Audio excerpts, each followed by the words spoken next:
Abs. Does that sound old-fashioned-y enough out there? I hope everyone is doing well. I'm just sort of waiting. Yep, and I see the stream is apparently live on Twitch. I'm going to check and make sure, and with the right name and all, check and make sure how it is looking on the YouTubes. Is that also stupidly quaint as well enough for everyone? And give people a few moments to like, hey, arrive. Okay, so yes, looking good. We are going to be playing Panzer Corps 2. I'm thinking that rather soon we will be getting back to, for those of you watching on YouTube later, getting back to Hearts of Iron 4 as the usual live stream next weekend, as more and more of the mods are updated for Hoi 4, which is something I want to have happen and to be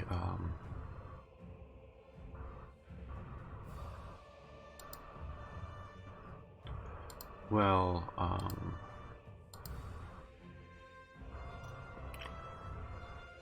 integrated. And Arno's here. Very good, Arno. How are you doing today?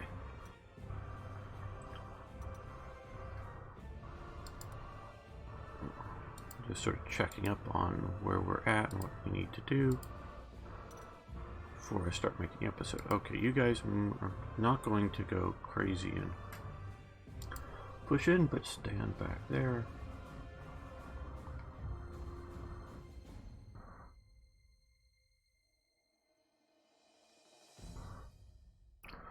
I'm doing well. I'm doing very well at the moment.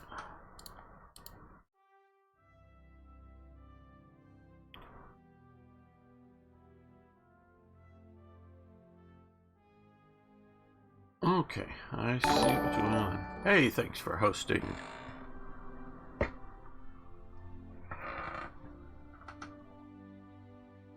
Well, Arno, right now it looks like it's just me and you. Well, maybe there's another person out there watching on YouTube or something, but...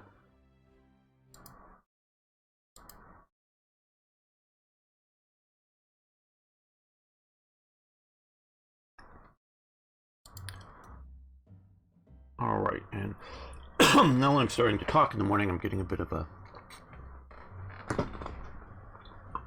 coughing up from some phlegm over the night.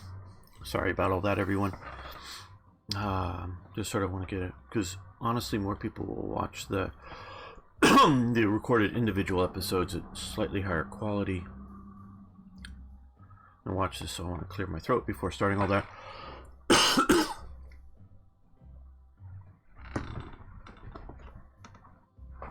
Okay, that's sort of what comes from waking up and starting this early without fully being up and going. Okay, air. I wanted to see where. Okay, we have some fighters down here. Oh, we can operate those.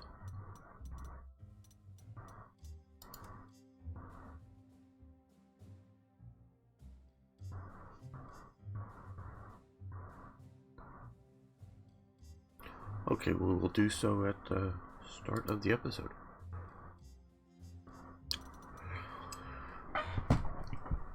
Oh, well, everybody who was here looked like they disappeared.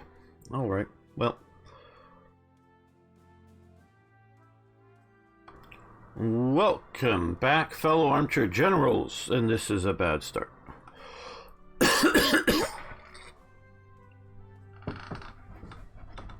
I do apologize. Okay, well, that hopefully will be better.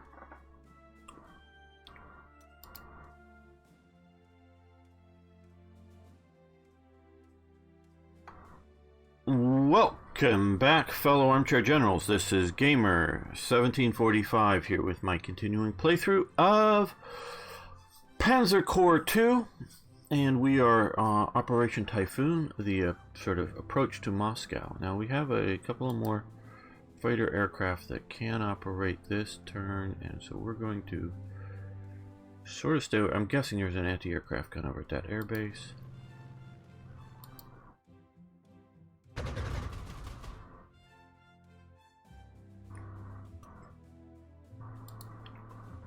See if we can down a few more. Wrong vehicle. There we go. That's the right vehicle. Outside of the range, so.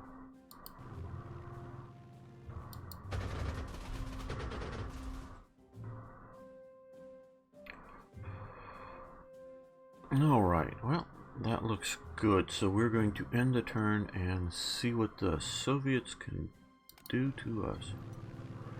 Their main operating base appears to be down here.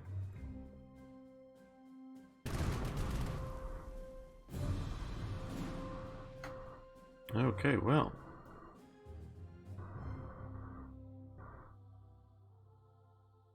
Moscow's mine. Well, there's actually a mission after this. We actually, I think, try to take Moscow if we succeed in this mission. That's it. No, here it is.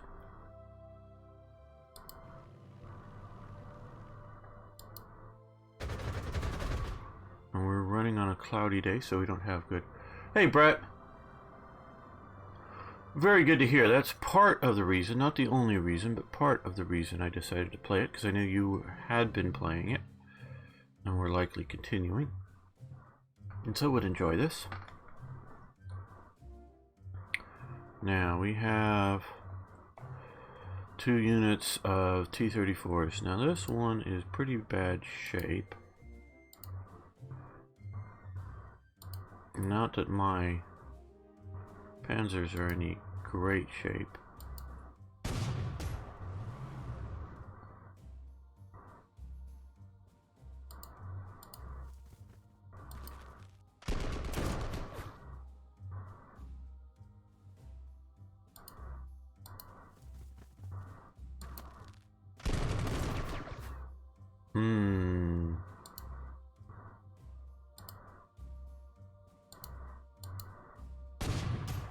Okay, that looks overrun. Well, very good. Well, damn. I guess we'll take that. It's going to hurt us a little bit. Now, I had wanted to send my Ju-87s over first.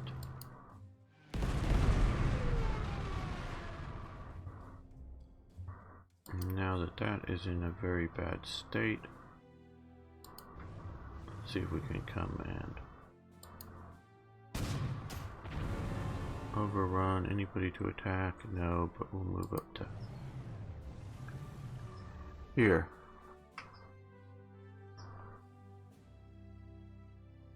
And hello, Thomas K. And please, interact as much as you like during the live stream. That's why I do it, and I do try to keep up on all the various messages so that we, as in both of us, can talk about things. Yeah, let's move up here. Disembark. I would prefer not to be caught too much.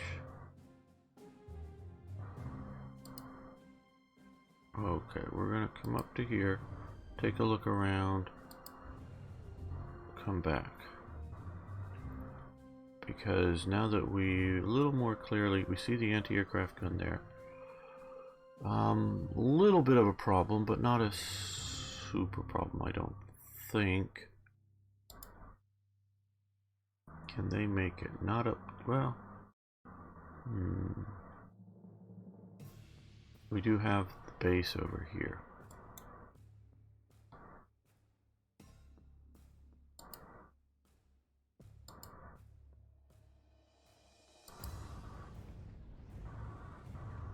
I'm thinking there's an AA or artillery piece there, so I don't know how much I want to approach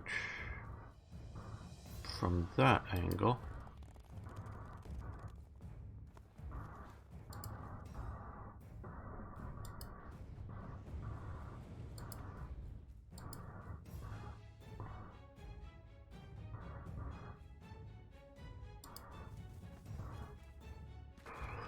Hey, Ari. Now going to go to Africa instead of right into the war against. Yeah. I've played just sort of the opening stages of Africa.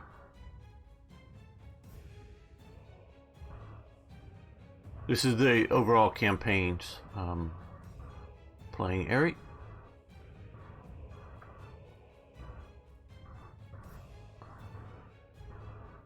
Unless you want to go heavy AA, sacrificing Stukas to get rid of their air.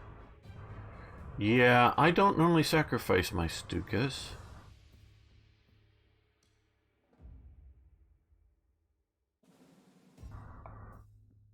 I try to avoid that. When you approach through the woods, you're just leg infantry.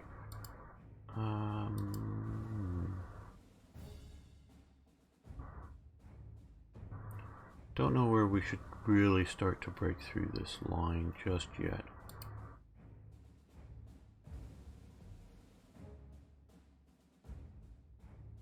We want to keep the panzers out of the forest. I've learned that lesson at least.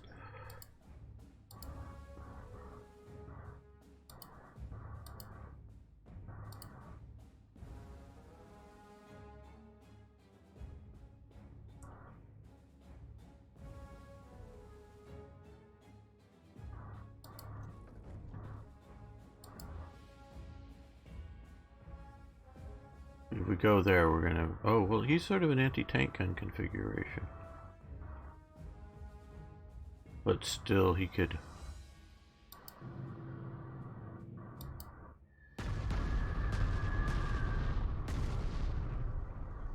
pop up. I'm going to move him there just as an escort.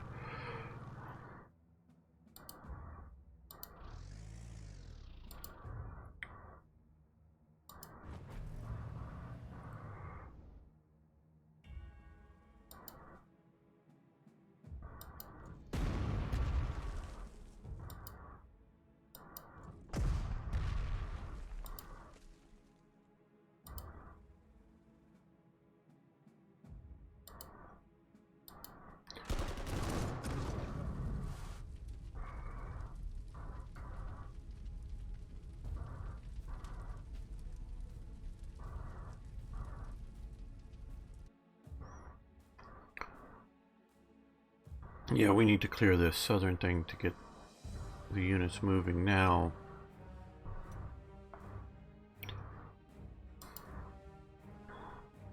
I hate...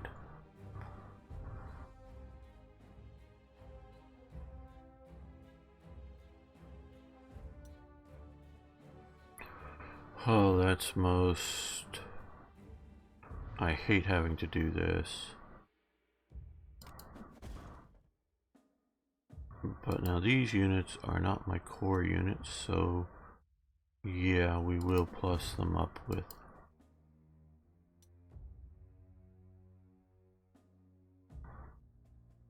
regular reinforcements.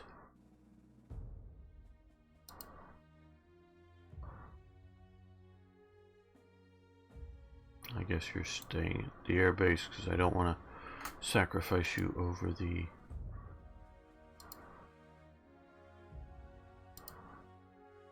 Okay, so if we come up here, now that you've been suppressed a bit, they get really shot up some more.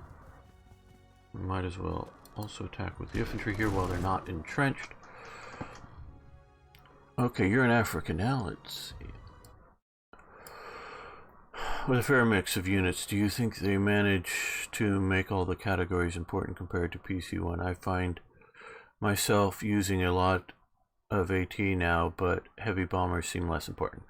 Okay, and I understand that, and I actually agree with them that heavy bombers should be less important. Okay, a little bit of a lecturing here. Most German bombers, and I'm anything you want to call a bomber, and that's something of an elastic term maybe, weren't heavy bombers. Germany, and They had a few, and I forget, because they're all like JU something numbers. They did have a few heavy bombers mid-late-ish war. I've watched all the Wings of the Luftwaffe series. Great series. You might be able to find it on YouTube. Highly recommend it if you're into air. All of the Wings series are good. I know I've watched them all at least once. One of the, and somebody can post down below or in chat right now, one of the German bombers that was a 4-engine bomber, but 2 propellers, two huge propellers and 2 engines in line with each other, keeping it. Most of the German quote unquote level bombers were medium bombers, or lighter. They did have light bombers. So you're playing as Germany, and we're playing what is primarily a tactical game. So, bombers really, what would for the U.S. Air Force be sort of medium bombers, which I would put like the Mitchell bomber, B-25, in, it's a twin-engine bomber, aren't very effective in dealing with the ground combat role. They aren't overwhelming,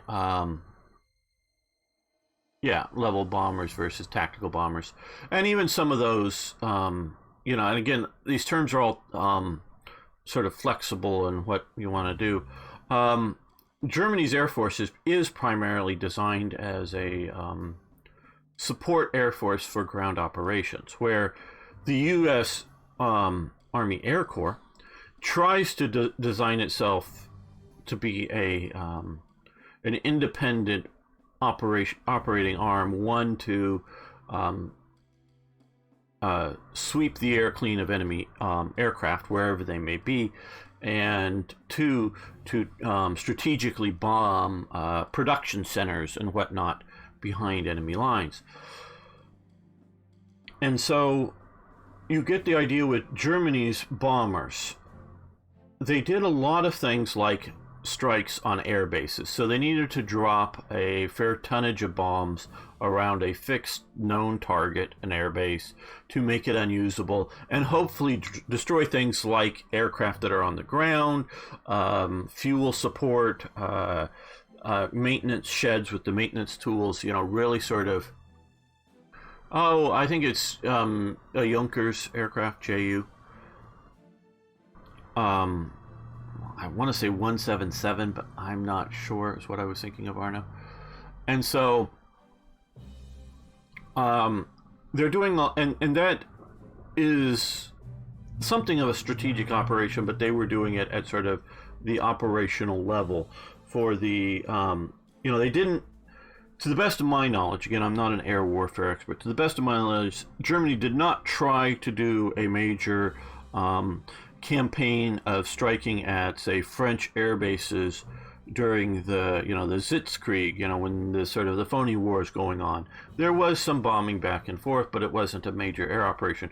Now, once they start the invasion of France, then yes, they're hitting air bases wherever they can, and they're trying to shut down French and mainly Belgian air operations. They're trying to shut them down very rapidly. So, in a game like this, which is obviously very, very flexible as to what scale of units that we're using, and I know that's a complaint to people, and I totally understand the complaint. I'm just a little less critical of the complaint. We have down here Kursk, all the way down here up to Moscow is represented here, sort of as a supply center more than a victory hex. But, and so, yeah, this is a bit flexible. Are we playing Army Group Center, or are we playing a divisional size operation, which these are, are these panzer divisions or are these panzer companies, kind of thing. But So what really should be devastating, in my opinion, in this game are things like the Stukas and other more tactical aircraft. That is quite possibly it. I don't know the aircraft number, but thanks, Arno. And so, yeah, and so I would say, oh, and air operations definitely had throughout the war a heavy morale effect. No one likes to be bombed, especially by something you can't shoot back at. So, and I think that's appropriate because they sort of have a suppressing effect on this game. So, yeah, I think it's fairly well balanced. Now, maybe that's just meeting with my expectations or whatnot with the game, but I would say yes. But I wouldn't argue with anybody's particular... We should move this up.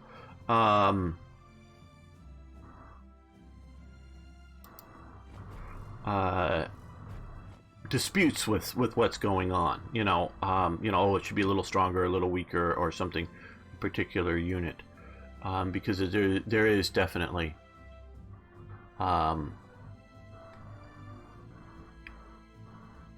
room for interpretation as to what the effects should be. Let's see. My grandpa sat in HAU 87. Told me that they didn't see much of the ground, and his pilot lost 7 airplanes to all causes. Most of his squadron didn't survive the war.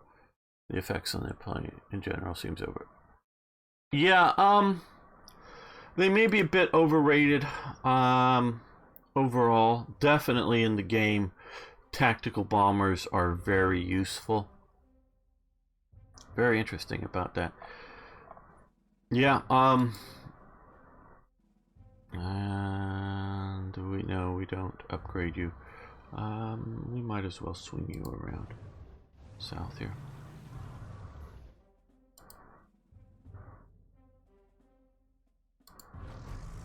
You come up and around there.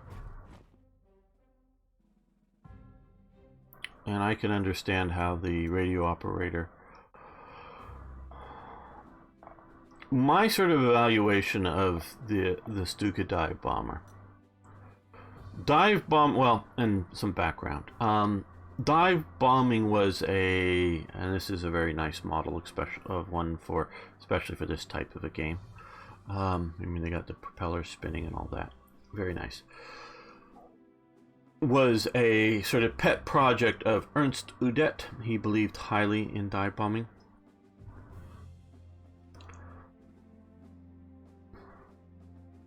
Dive bombing seems like a good way to, within the relative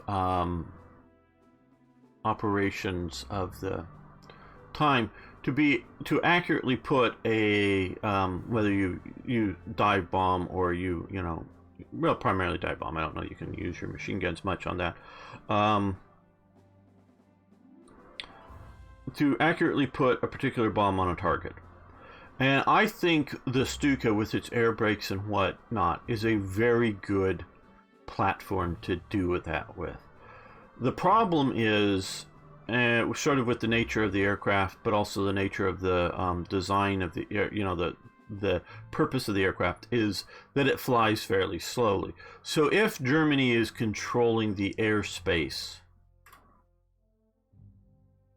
it is a very effective aircraft, I would say, up until the end of the war. Now, please do note, I said if Germany's controlling the airspace.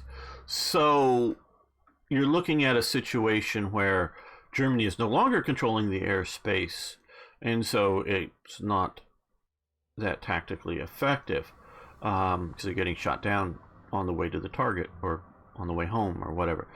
Now, when the Stuka was designed, and I'm talking about its original design, not production, most fighters were slow aircraft. They were maneuver aircraft. A lot of them were still, around the world, were still biplanes, though more and more were coming to monowings. and you had the Bf-110, which was Germans called a destroyer. I think we would more, at least in the modern American term, call it an interceptor, as in a bomber interceptor. And it was specifically, and bombers were designed, a lot of the level bombers, a lot of like the Do-17s, were designed to be, and is that what we have up here?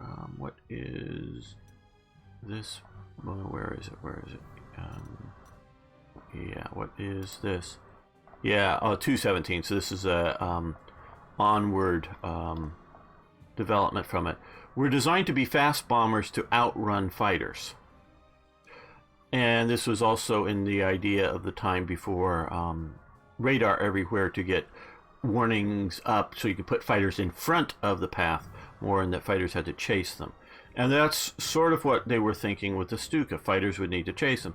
So I'm going back to your grandfather's idea, or being in the back of a Stuka and needing to outrun a possibly equally sped up, or maybe slightly faster fighter, but they sort of have a head start running away, so they're approaching from the rear, so you have the rear gunner. Well, probably it would be just better to remove that whole element of the aircraft, to lighten the aircraft up and give it a little more speed without having to have a more powerful engine on it, and especially once you drop your bomb to get home. We see some degree dive bombing, but more I don't know what you would call it, a strafing attack or whatnot, but with bombs, not plummeting towards the earth straight down, but simply coming in at at an angle toward it.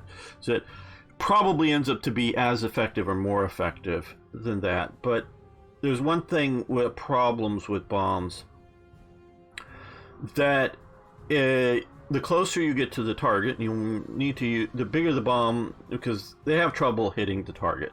So the bigger the bomb, the better. And the closer you get to the target and the bomb goes off, you can blow your own aircraft up. Play War Thunder a bit, and you can blow your own aircraft up quite easily. So that's why, part of the reason why they went to dive bombing is that they start out at a fairly high altitude, get down, and take that time as they plummet towards the earth. And part of it is you're going so fast that it's hard for the anti-aircraft guns to hit you. But you're coming in there, and you have this, seconds, milliseconds, whatever you want to call it, the time to accurately or reasonably accurately get on target before release, and then pull away. You don't see my hands moving with great. Yes, we have the burning T-34. Oh, they've done really good ideas with the graphics for this type of game. So to pull away and release at a high enough altitude accurately so that the bomb blast doesn't affect you. Well, what the U.S. does, and I know a bit more about it in the Pacific campaign, is they put things like parachutes on the backs of bombs so that they slow up the bomb a little bit from when they're released, slow up before they land, so the aircraft gets out of the blast zone. And so it's a very low level, often sort of treetop level, maybe level bombings in that sense, but they're right over the target. And one of the beauties of that whole thing is the idea that the anti-aircraft gunners, you're really close to them, so they're more accurate, but they only have a very few seconds to get on target, because they may hear you coming and sort of know your general direction, but get on target, be on target, and then you're gone before they can get on target and put too many rounds. And then if there's another one coming right behind, and another one coming right behind, and another one coming right behind, the gunners can't target them effectively. So there is sort of that kind of thing. And I want to read we're flying what fronts? Africa, Italy, and Eastern Front. Ju-87s went out of fashion, but the war ended before he could return to the FW. Yeah. Or a very interesting story, Thomas. Yep.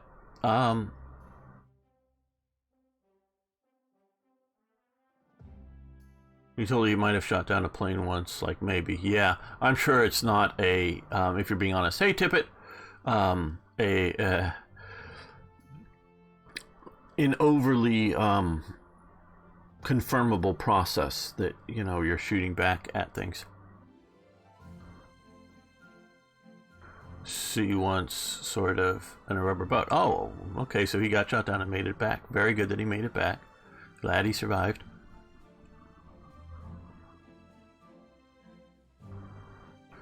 Yeah, well, the Mediterranean is fairly small and fairly easy to spot things. Very interesting story, Thomas. Okay, I think combination of that we've moved what we can or can and should move, and yes, use the reinforcement points that we can. So we're going to end the turn. Yes, you're shooting your artillery at me. You're coming up to bomb. Okay, yeah, like I say, maybe we can get the... okay, you're... Very good. Okay. Now that we have the bomber down here, oh, we can get...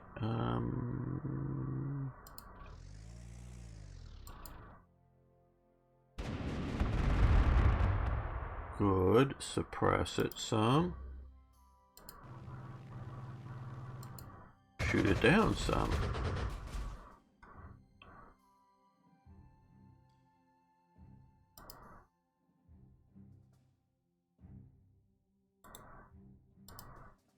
Let's bring this one over here. See if we can shoot this one fully down. Rescued by an Italian fishing boat. Cool.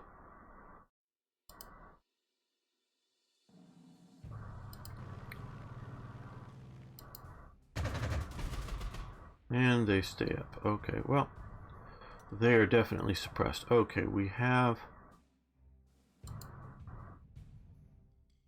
some artillery there. Oh no, there is no anti-air over here. Well, very useful to know that. Okay.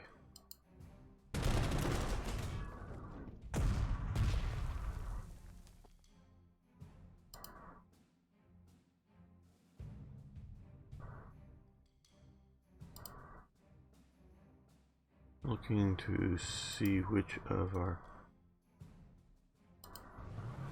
units can go after him.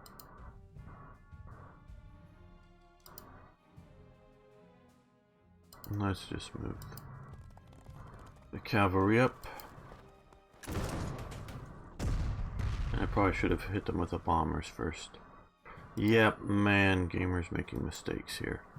We used all... well, they got the fighters there. Yeah, no, we're not going to use those. We're not going to make more mistakes. We can help it. Probably can't help it, but we will.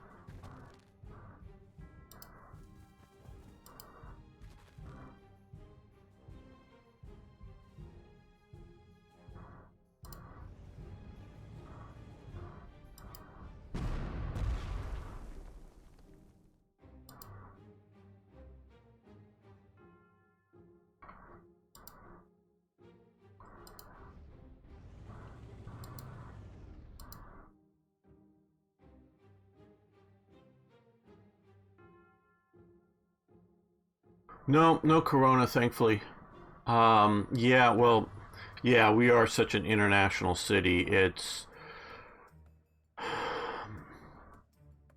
I'm not gonna... I don't think it's anything like New York. Now, I'm not in New York, and I'm just hearing news reports, obviously. But, I don't think it's anything like that in scale. But it is definitely a serious thing. And yes, I was expecting him back there.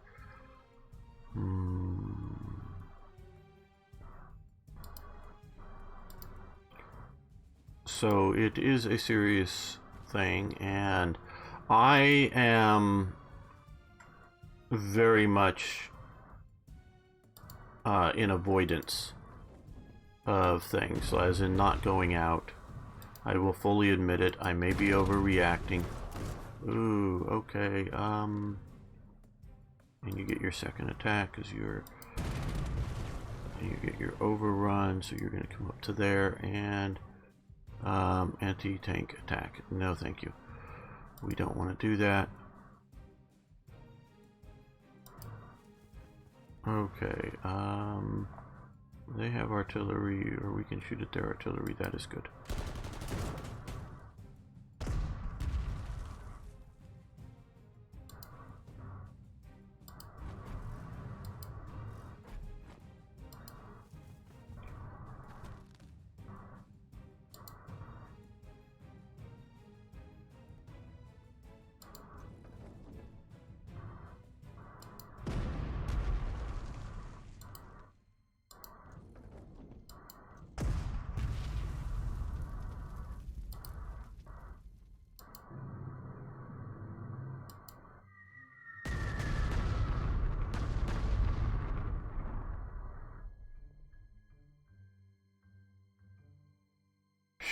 Yeah, very.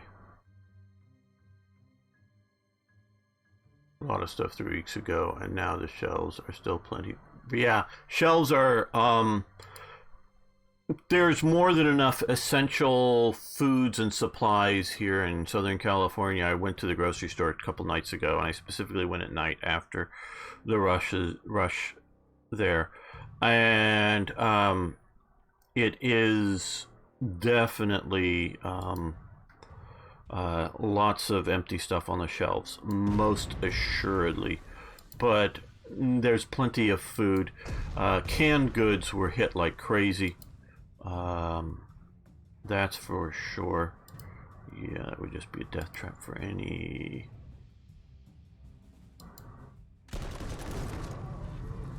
And yep, you occupy the trenches.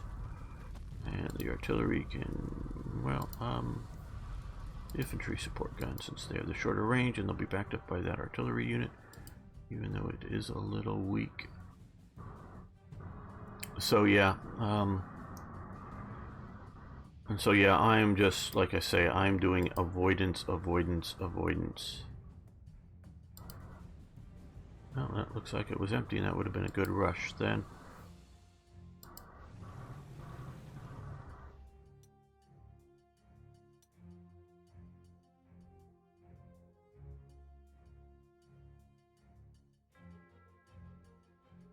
Yeah, that's good that they're limiting the number of people. Yeah, no, that's very good. The quote-unquote social distancing is the way. Just, you know, words of comfort is that I know that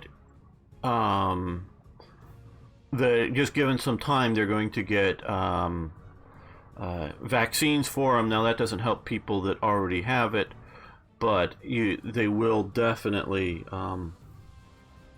do that. So we just have to, you know, it may take up to a year, and not that we're going to have to stay in the whole time by any means, but now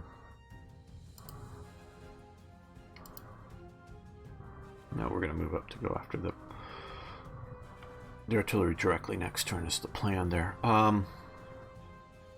And so, and other medicines are going to be found to be relatively effective in fighting it. Okay, we're going to shift you guys to the other airport. And you up to the other airport up here, that to give better coverage into there. And this is a core unit.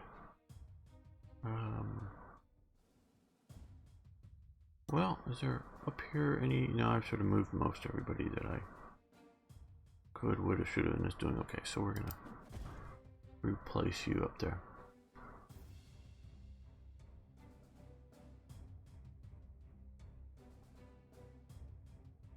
Yeah, I understand. Happy to have 2 rolls left. Well, good. Yeah,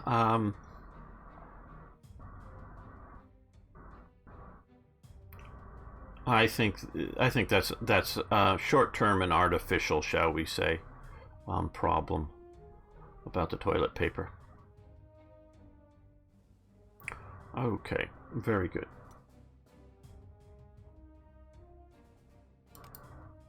Oh no, oh I didn't want to undo that. What did I undo?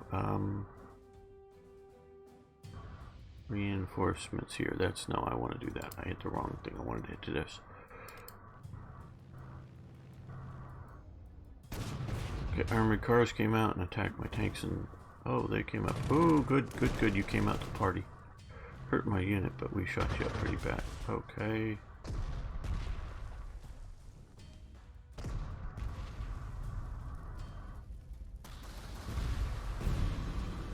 Okay, good. Let's go after the fighters here. Probably should have hit him with the strong one first.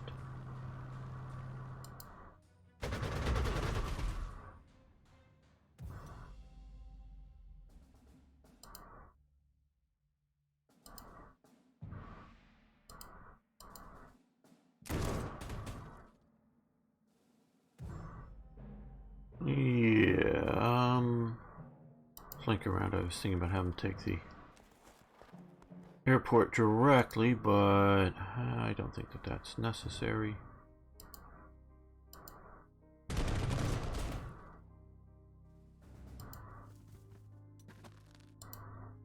The flame panzer.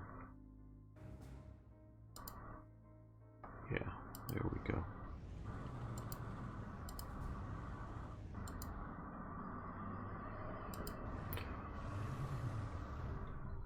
We still have a lot of turns, so we're going to let them stew in their undersupplied city now.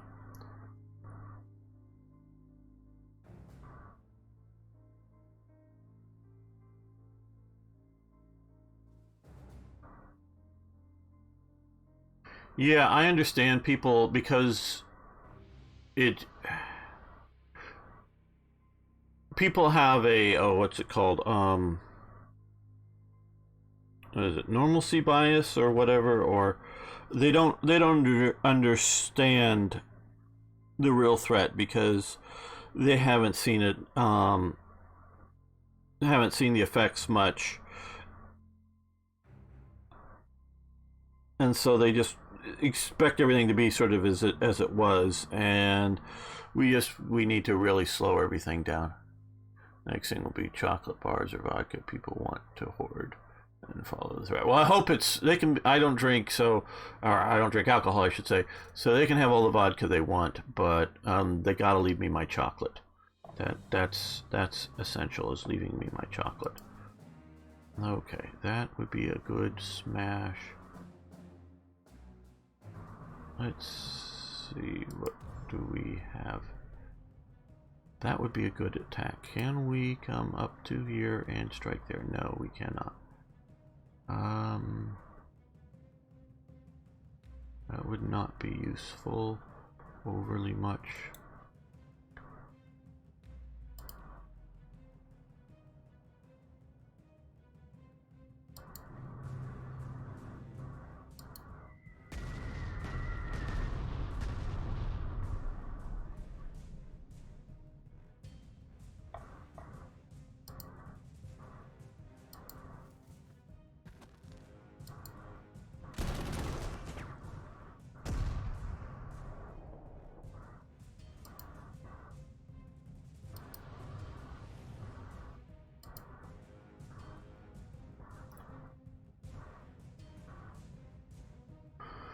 Yeah, millennials.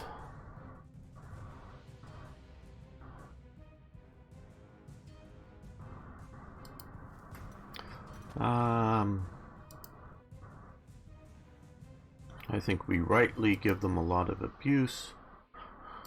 I said rightly and give them a lot of abuse. Yeah, that's what I think.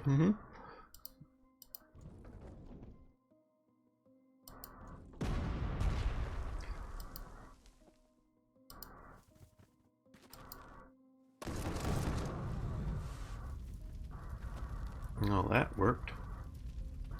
Pushing them out of their trenches.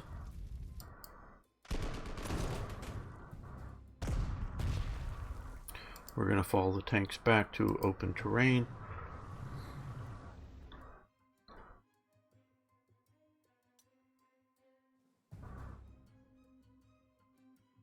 Well, we want to use the Stukas. I'm a little worried about having them there and having the anti-air shoot them, so let's come back here and bomb the display or the cut off.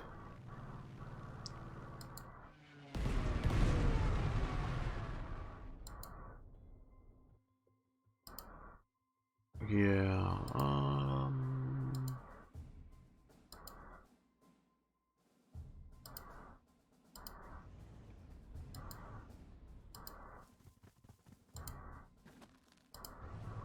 you swing up that way. Yeah, you're gonna stay encircled.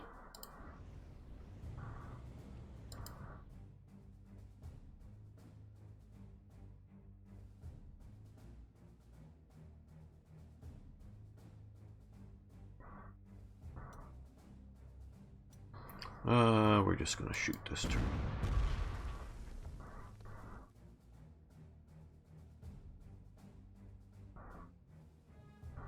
Yeah, Tippet. Well, you know I'm not saying everyone, but yes, that's Lum.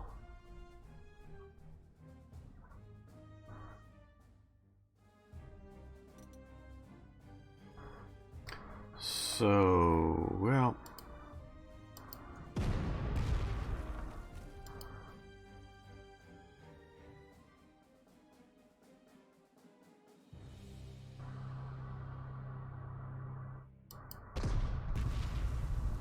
okay, now down here where we're actually pushing in rather well, I think taking out this AA gun, which is operating as a, at least an good anti-tank deterrent for me, because I'm deterred from attacking. We want to suppress that.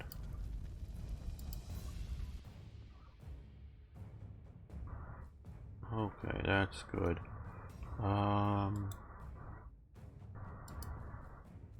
Can you fly and attack somewhere useful? Not terribly.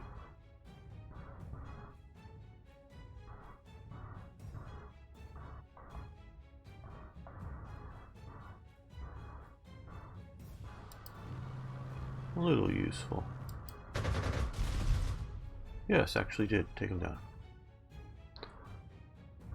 Okay, well, we're going to end this episode. Not the live stream. Everybody out there in YouTube and Twitch land, just hang loose. But those watching later, thanks so much for watching. Thanks for liking the videos. If you haven't already, please subscribe and hit that like button. See you next time for more for more historical gaming.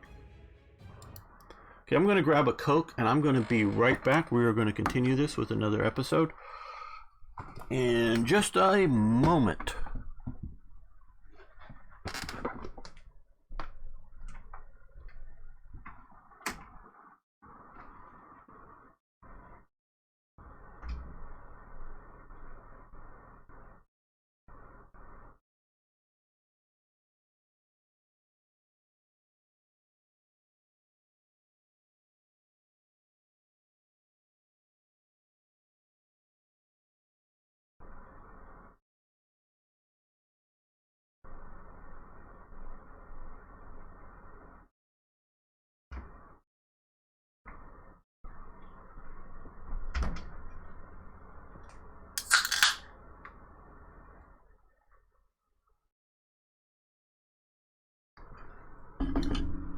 That's good.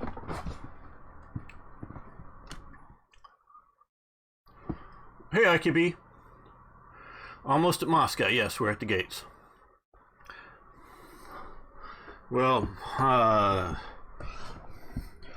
don't know a lot about Stalin. I do know that when the invasion started, he locked himself away for, what, a week or 10 days and hardly even talked to anybody.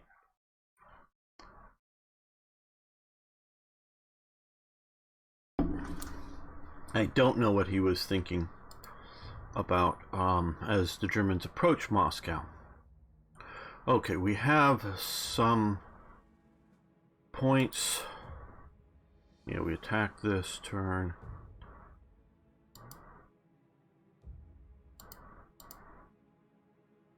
We attacked most other places, so yeah. I think we'll just save the points for next turn.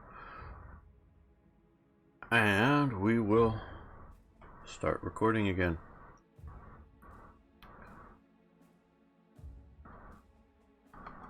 Welcome back, fellow armchair generals. This is Gamer 1745 here with my continuing playthrough of... Excuse me, I don't like that start. Okay. Welcome back, fellow armchair generals. This is Gamer 1745 here with my continuing playthrough of Panzer Corps 2, and we're in Operation Typhoon. That is sort of the approach to Moscow. There is a Moscow mission after this if we succeed in this mission, and we haven't done so yet. Well, let's... No. Nope, we're going to play it safe. There's no reason to rush. We have plenty of turns left. Okay, and approach Moscow. So we're going to continue with this.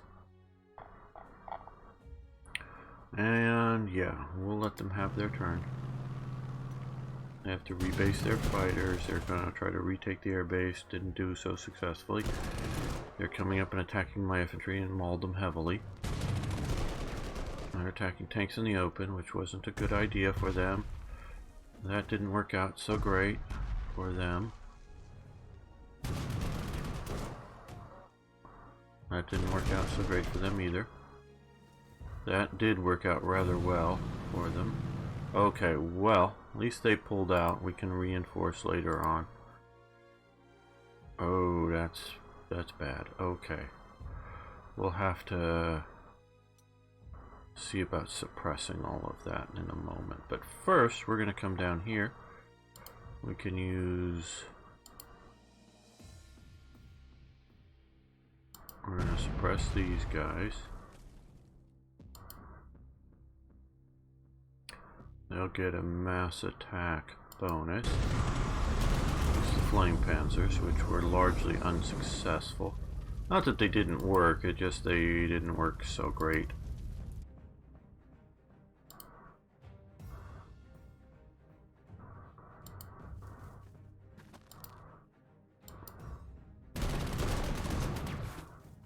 Oh, they fall back into the open. Very nice.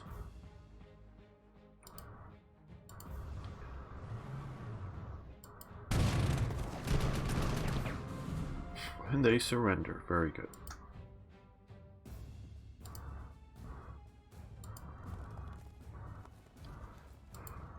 We're going to keep these guys cut off for one more turn, I think. Well,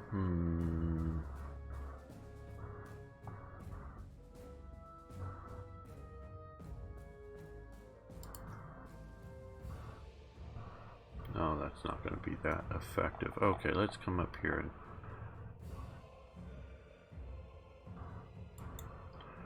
First...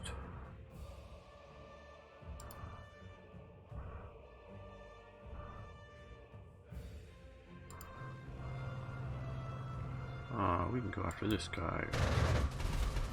I knew he was somewhere, didn't know he was right there. But yes, good. Can you make it up to any of this fight? No, so you need to rebase.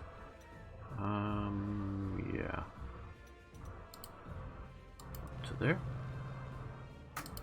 Can you make it to any of the fight? Because if we can... Okay, good. So they can come up here and go after the bomber. Yeah, one strength fighter will sort of do a little escort type work, but boom. Okay. Well, that clears the skies somewhat here. Yeah, I don't think we have a problem taking out that AA gun, but I just wanted to make sure. Okay. Yeah, you're gonna try to protect that.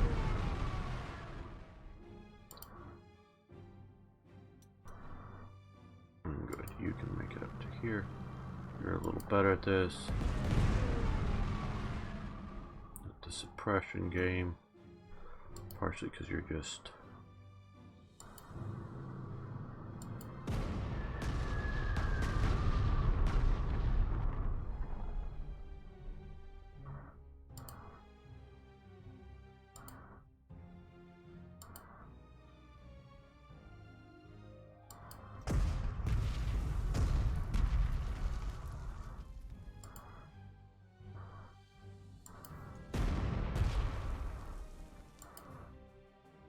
Yeah, they'll get a little blowback, as it were. Now that's retreating. Very nice. Since they retreated, these guys are going to come up and attack directly at the artillery. Very good.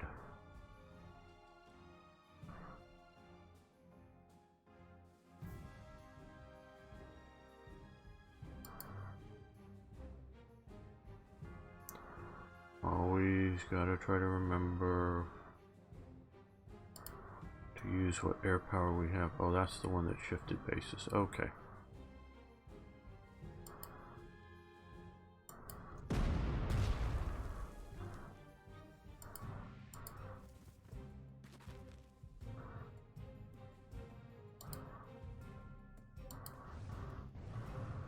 Oh, that's a mistake.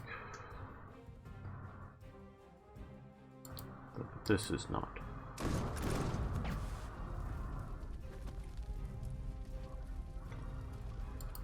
You get the...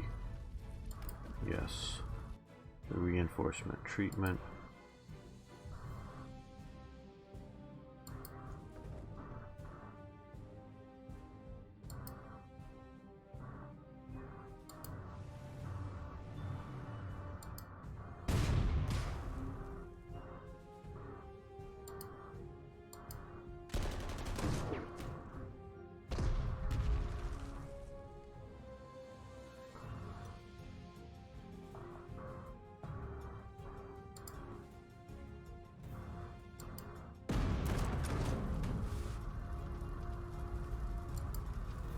Yeah, take this city, get the points.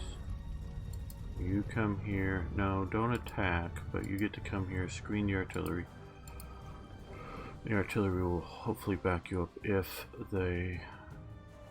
you attack out of there. Okay, you get to come and take the city.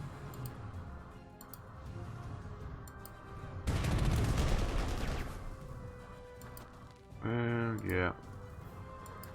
End the unit. Not the most elegant thing, but it's working.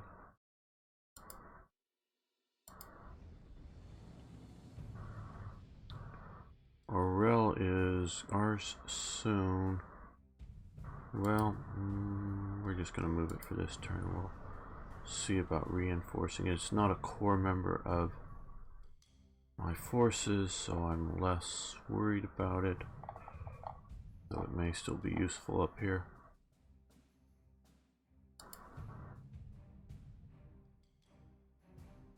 Oh, I sort of like where you're at.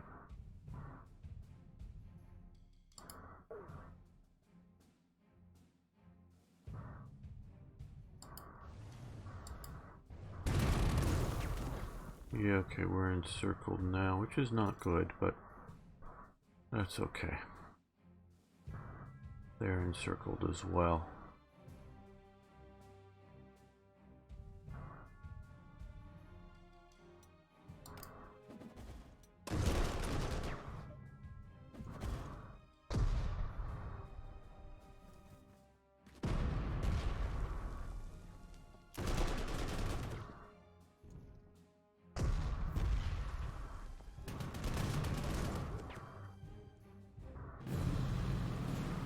Oh, rain, so no, we get no air support. Well, not what I was wanting at this point, but we'll deal with that. Any of these better odds? No.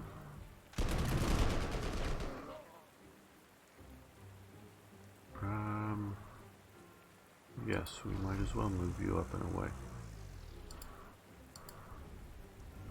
Moving the flame panzers. And you still didn't surrender. Well, I guess that's going to happen now.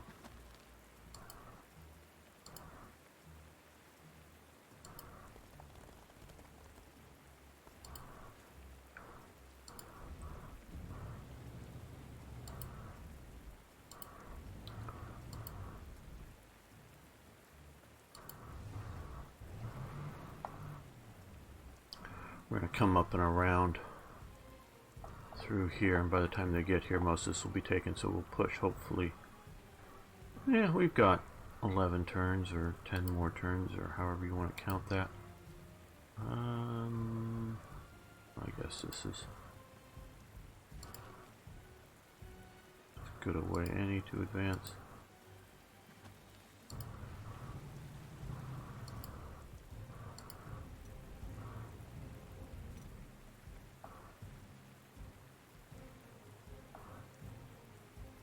Now here,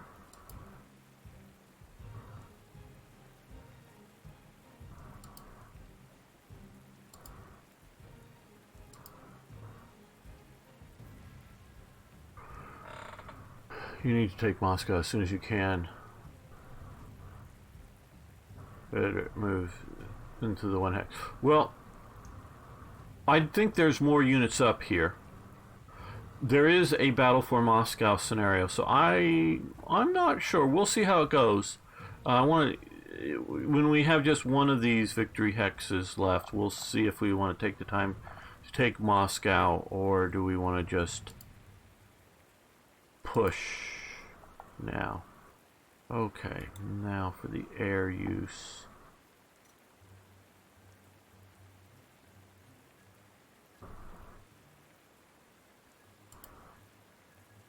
Oh, it's raining, that's right, no air. Oh boy, forget that.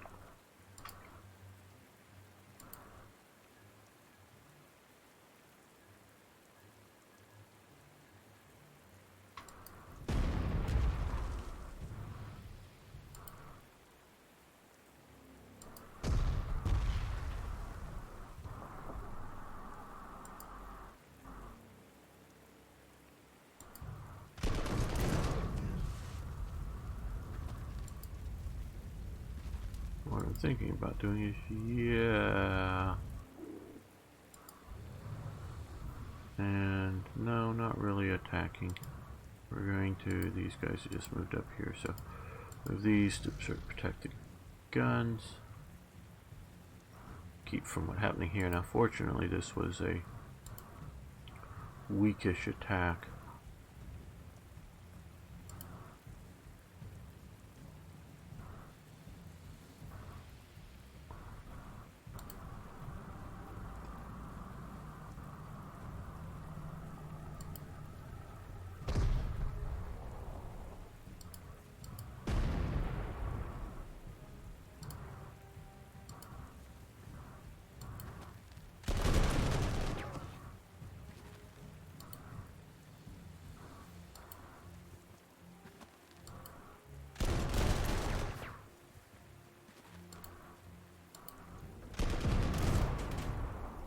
And bye-bye. Heavy AA guns.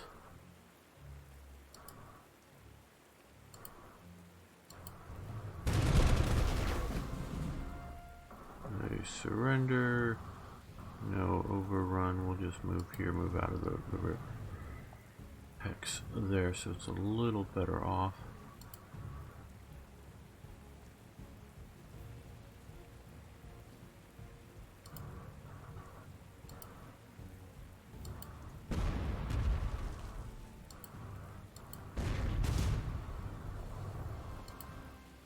They can attack again. No, we want to.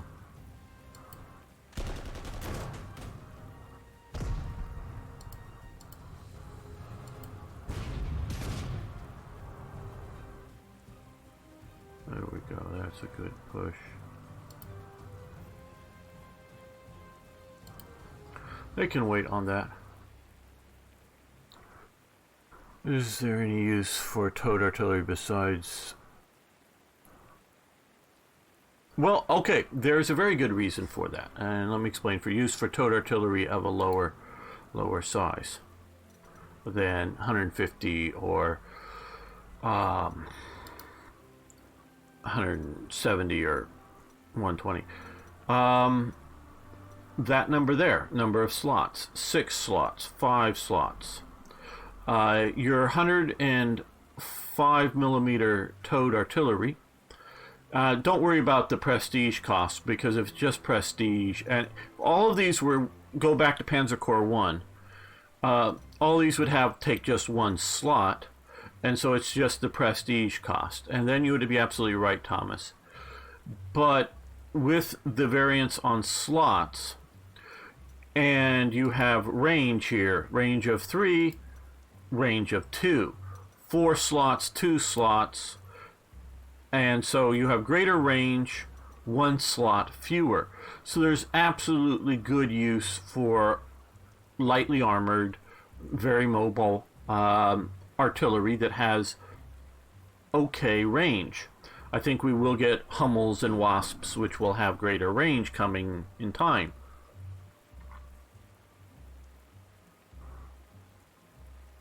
I know we'll be getting them. I just don't know the range right offhand. I don't know if the range on the Wasp. I know the Priest. Yeah, I think it's more the Priest couldn't angle their guns up very high. That's the American 105 millimeter setting. So between these two, 150, 105, you have the cost of 3 slots or 4 slots. Well, that could be critical. Do you want to have another tank unit, or maybe just bring in the bridging pioneers for one thing? So there are good reasons. I'm not saying they are overwhelming reasons, but they are good reasons to have it. And so just like, well, you can armor up some infantry units here if you wish, and which take an extra slot. So there are absolutely good reasons. Why don't you the Nimmerwaffe then? Okay, well, I do intend to someday get them, but we have here a situation here of range of 2, range of 3. We can see here that regular 150 millimeter artillery has greater anti-tank and greater anti-infantry power than the Nimmerwaffe. So the Nimmerwaffe is not as good in all counts compared to this. Now here, this one here, that's taking 5 slots for the mobile one. It's a heavier rocket on it, so you're getting better slots, but you again down the range. So I don't know which or what I'm going to use in these, but it's not as good a weapon as this basic 105 field howitzer. So you need to keep that in mind. I do think it has lots of suppression ability, which may not be showing up here so well. So yeah, they definitely have their uses, effective uses.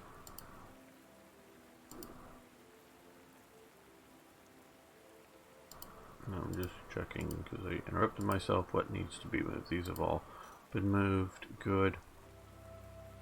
Still raining. Next turn should be sunny.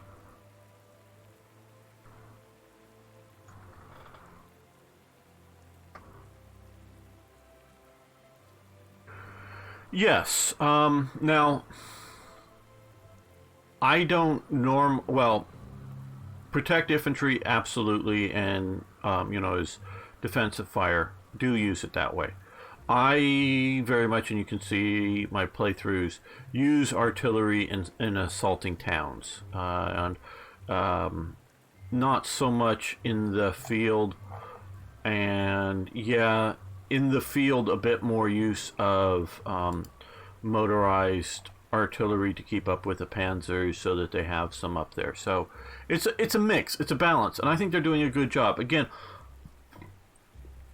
I'm going to not necessarily agree that you're right, but I can agree that anybody can quibble with how many slots a particular unit should take up. Whether it's adding a armored support onto infantry, should that be an extra slot or not? Those are arguable things, and I don't. I have my thoughts on it, but I'm not saying that mine is all right. Hello, Kai.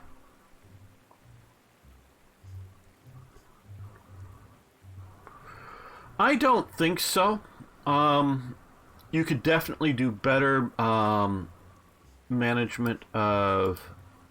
I can't even rebase here. I want to rebase my aircraft. Better manage the flow of units, but most of my stuff is out of position down here for effective use now. But we're changing that, and we've got 10 or 11 turns here to deal with this. And so this artillery did fire in protection of the AA guns, so that was useful. And our armor cars almost got slaughtered down there. Theirs did. Okay, now we're back to sunny weather. Okay. Good. Oh, no, I don't want to do that. That's why I like the undo button. No, you withdraw. We have better units to come up like those. But first, let's, well,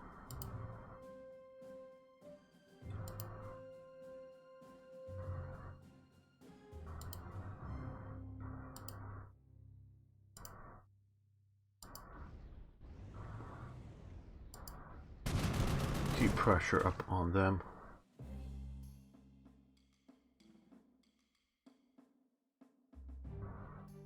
Yes, they did. You're very right, IKB.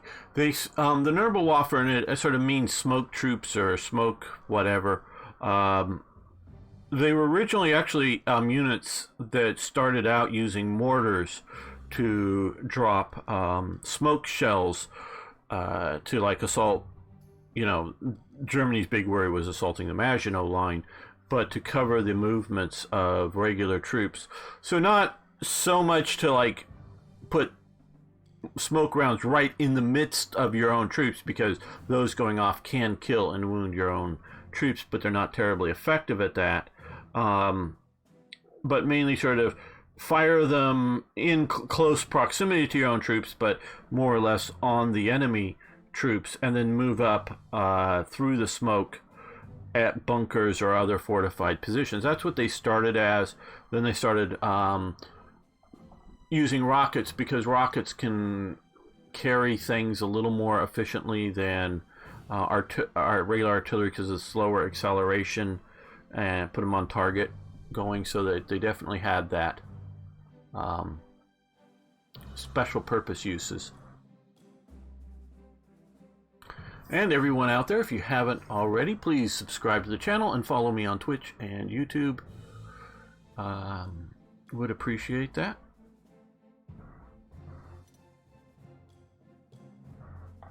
So just partially for, oh, what do you want to call it?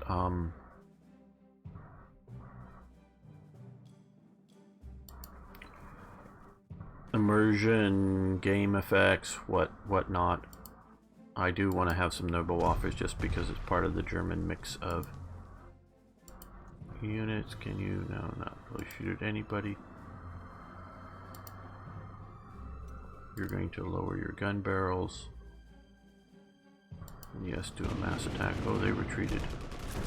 Wow, okay, and I move these guys up, and that, not the best idea now. Okay, well, we live, we learn. I hope we learn.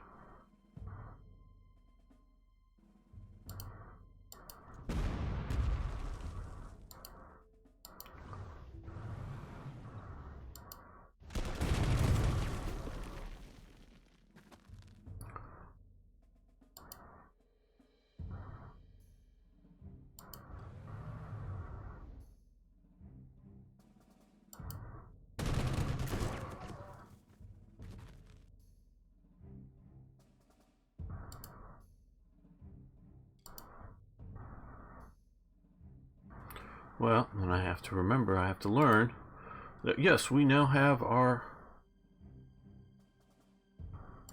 air power back.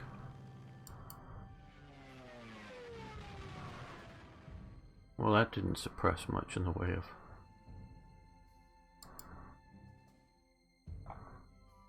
enemy air power.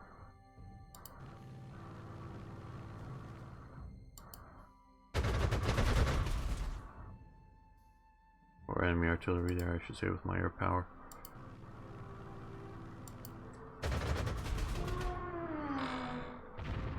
Hello, El Sivo Vulnerado. I'm sure I'm butchering that, but hello, welcome anyways.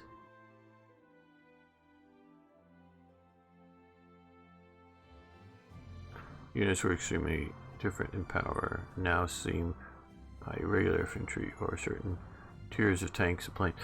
I'm liking it. I think generally it's good.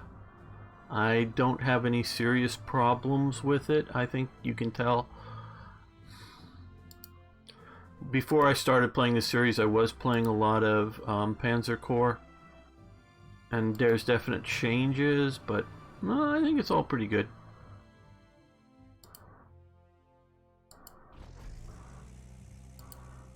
Maybe I'm not as critical as I could or should be, but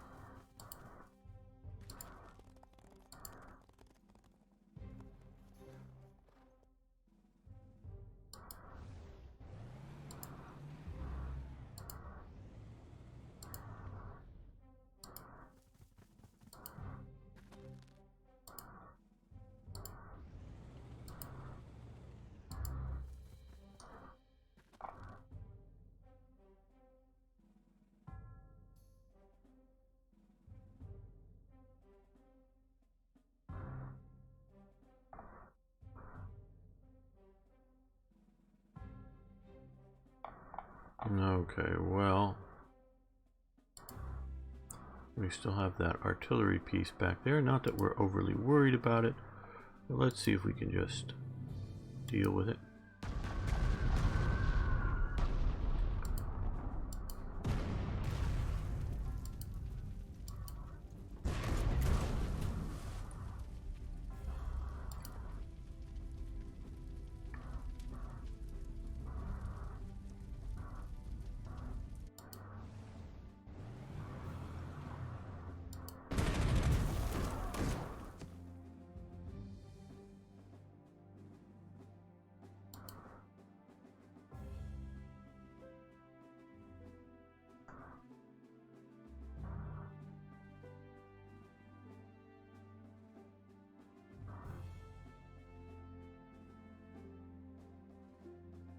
Now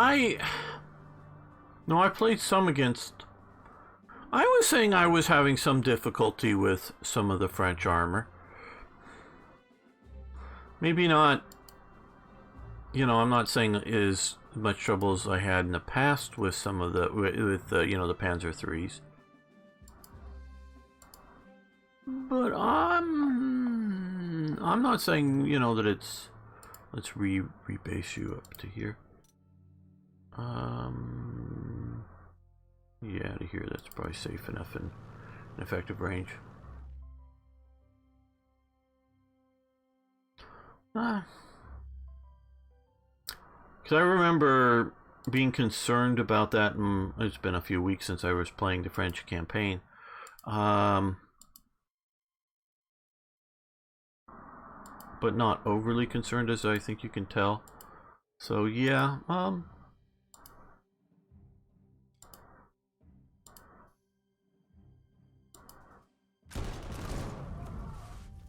now you become unencircled, so we're going to come up over here.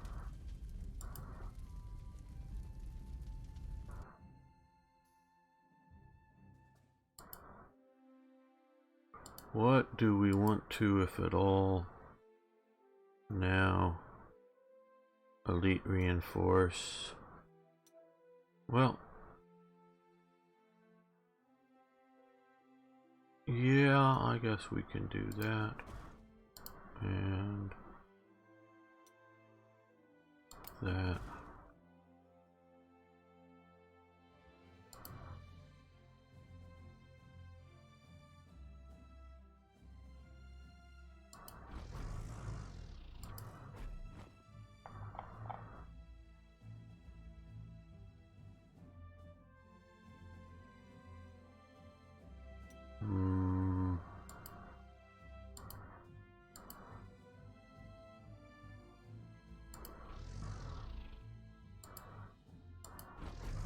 Hopefully you'll be protected there enough. A little worried about that, but not terribly.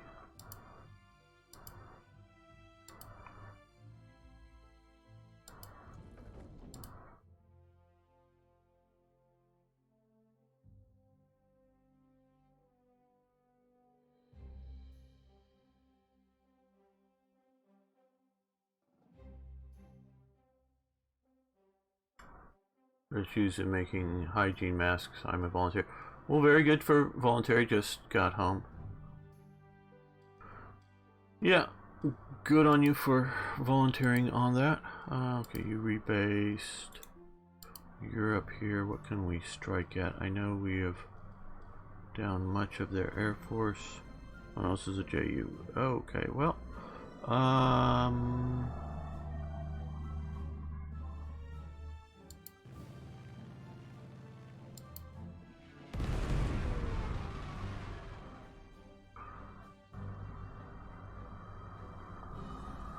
well, that's looking pretty good. I'm playing it sort of cautious because I think we can take all the victory hexes and move on to Moscow.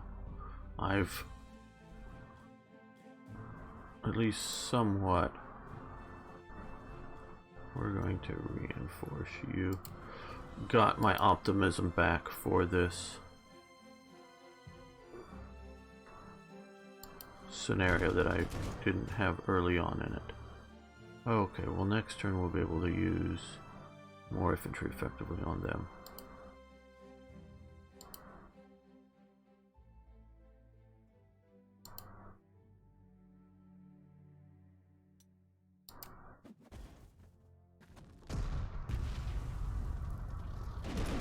Yeah, I thought they would be attacking. Glad they're just attacking the AA guns.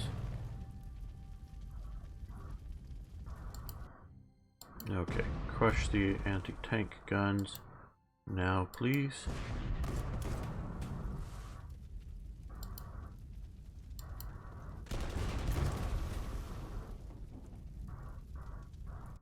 That is helpful, although not fully crushed.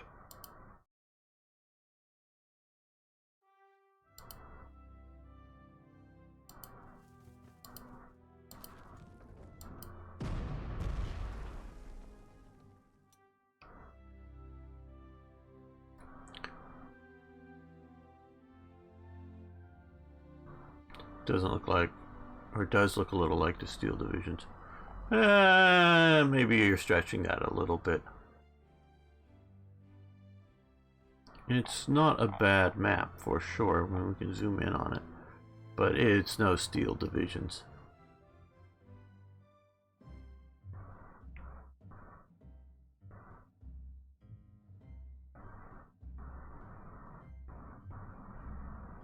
Well, actually, I would say we all benefit because by reducing the spread, it helps everyone out, even if only just some, because reducing the spread in other countries is quite helpful. Okay, that is where we're going to put some air. Because I know living in LA, here we are a very international city, so this all really sort of matters.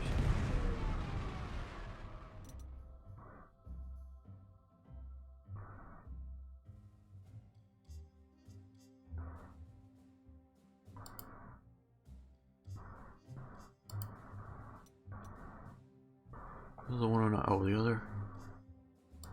Yeah, okay, come up here, and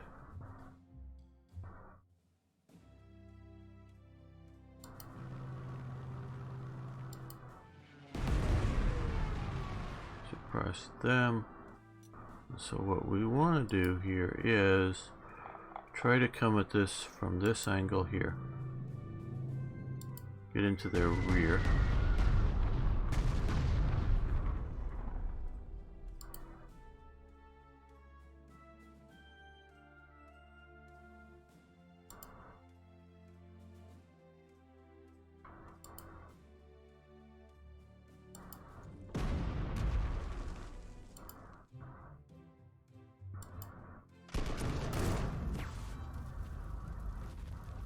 Okay, not quite what I wanted to do.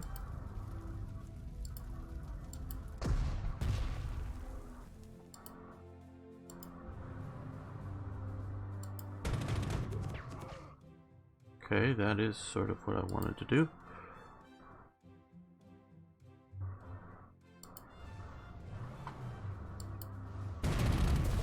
And you just got a good overrun movement, so come up to here. And hit them hard. Hit them again. Well, didn't take them down, but certainly weakened them.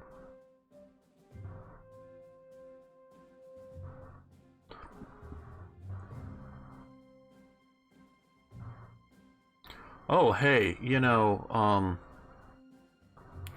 a little manufacture is just a little bit of things, but and in the greater sense of it, it really is just a little bit of help here. But there is just a ripple effect, if you will, with the way everything's going here. And that much is very real. Okay, no, those aren't our flame panzers. Here's our flame panzers. Okay, we want to clear the road and get these guys up.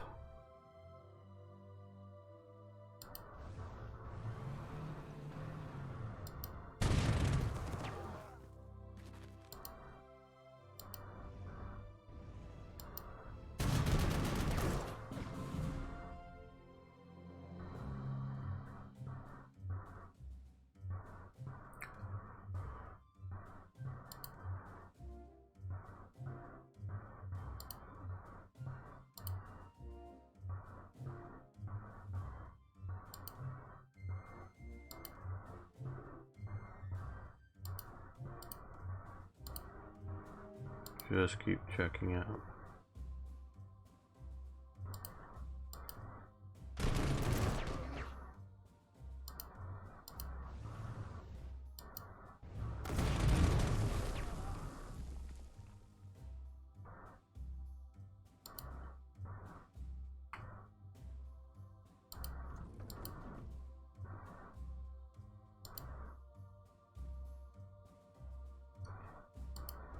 What the best maneuvers can be.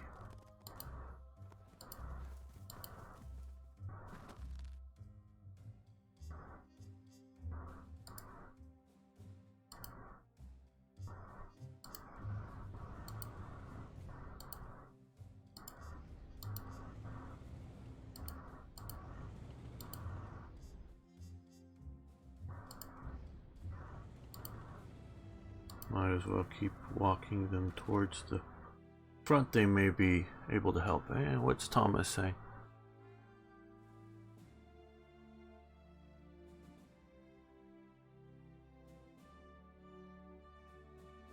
Yeah, no, that's very good. In my neighborhood here, I've been going out a little bit, but I do mean a little bit, but there's, I would say, more people than normal taking walks and such. But like you're sort of saying, is that they're staying separated. I hear loud talking when I look out my window, because they're not near each other and they're greeting each other in those kinds of fashions. So I don't think they, you know, are spreading the disease. They're just sort of going out and about and getting a little exercise and feeling a little less cooped up.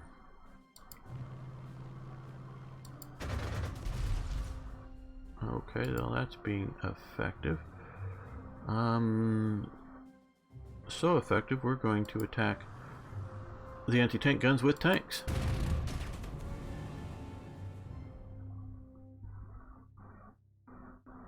Oh, we're going to leave them encircled. And yeah, they get to come up to the trenches. There we go.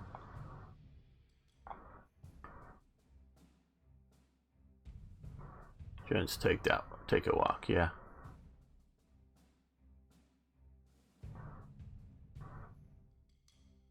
Yeah, I'm sure the winter is fading for most places now.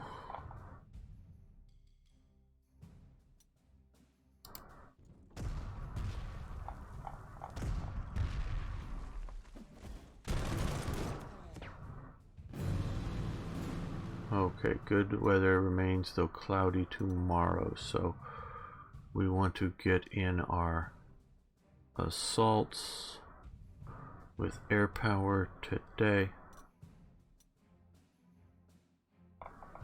Okay, that's sort of my current plan is the last one I'm going to take.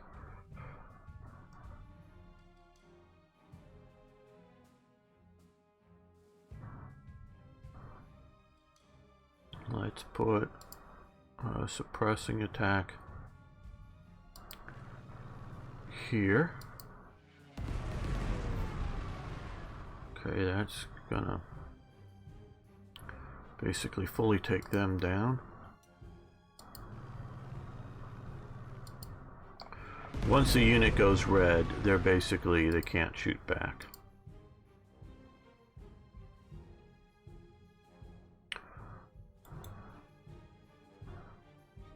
Now we're going to prep this.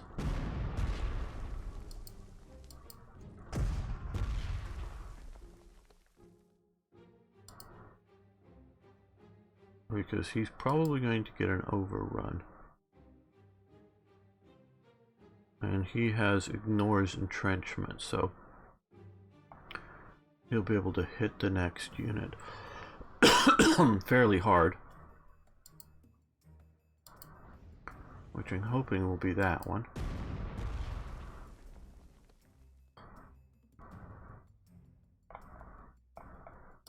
Okay, let's see how this goes. Okay, at least took it out. Yeah, was that an overrun? No, it wasn't counted as an overrun for some reason. Not quite sure why that wasn't, but okay. So we don't have a follow-on attack there, but they are fully suppressed now.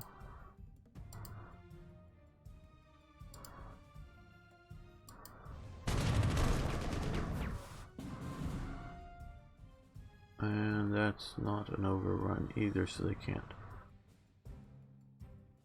push on there.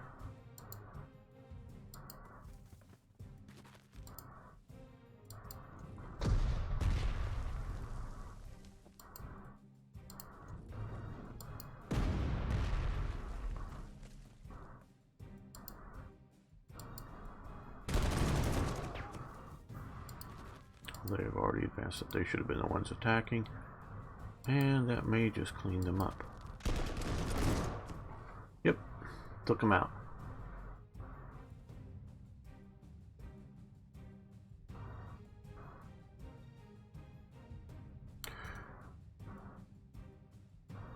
Well, fortunately, Thomas is saying it must be painful if you live in an apartment. Yeah, but just be a good gamer, and then you don't ever want to leave anyway. So you, other than you probably haven't noticed that there's a problem yet.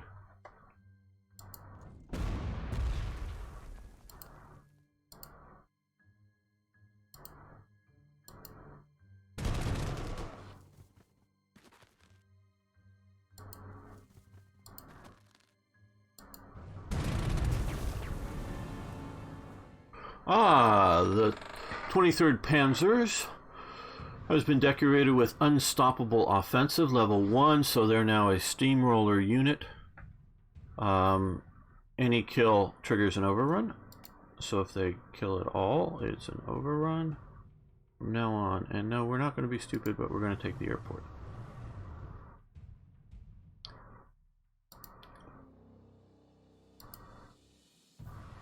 Yeah, that is maybe not looking great. We do have one more bomber that we haven't used, so it's not terribly strong. We will suppress this somewhat. These guys will move up here. These guys have moved to, well, they've already fired, I should say. They're going to come up just to give reconnaissance support. These guys, I don't know if we're ever going to use them overly aggressively again.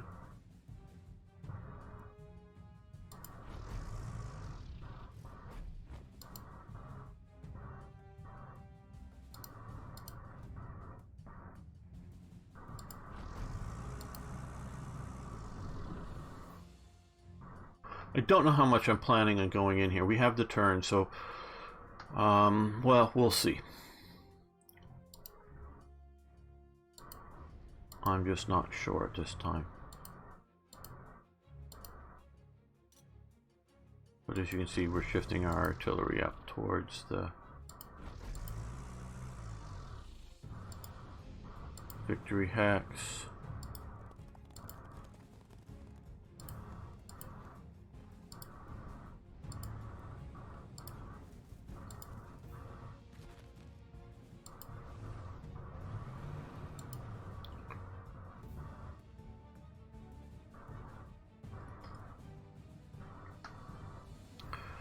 Pioneers are likely to be useful. We're going to elite upgrade them. Still to come, these guys just keep marching. Who knows what you may be useful for.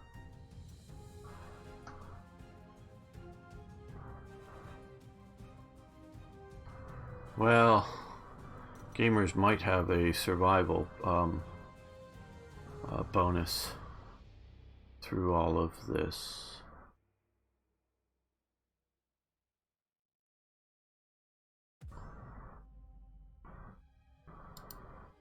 Okay, well, I think I've moved everything I really need. Good. Oh, you haven't. Okay. Well, that's playing as an AA gun. You can't attack this. Well, it's... You can attack more. Let's shift over to here. You just got upgraded. You're staying back, but you're doing reconnaissance work. Okay. Yeah, I'm almost sure that I can take the last two victory hexes in time.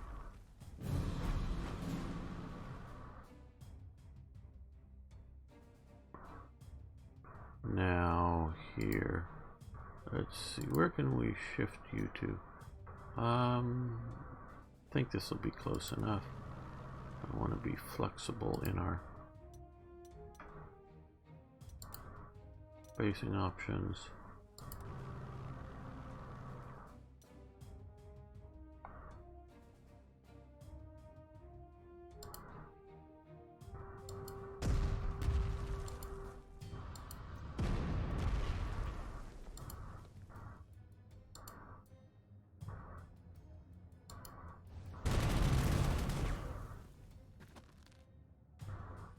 They'll get another attack, so come over here. And they surrender.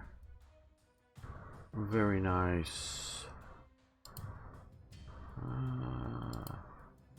You guys get the honor of taking the town.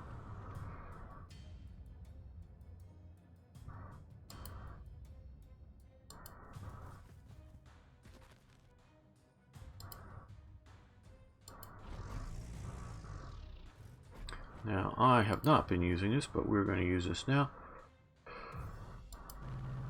Reconnaissance. Okay, what do we have up here? Okay, an AT gun, a 57mm AT gun. So that is good that we did not slam panzers into that.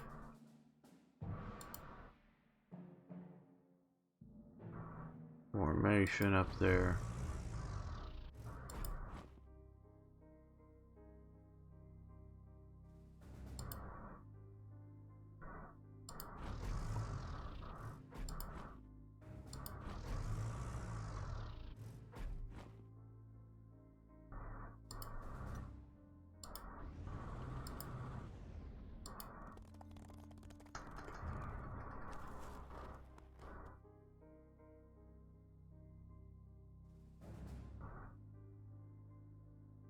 Yeah,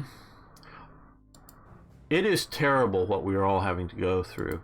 And I mean everybody of us, not every one of us, not just the sick. Obviously, they're in the most terrible situations. But if you were, if a government was doing this, ordering you not, obviously they are sort of ordering or telling you not to go out and do things. But if they were doing this under normal circumstances, we would think that this is great tyranny and very terrible, and it is.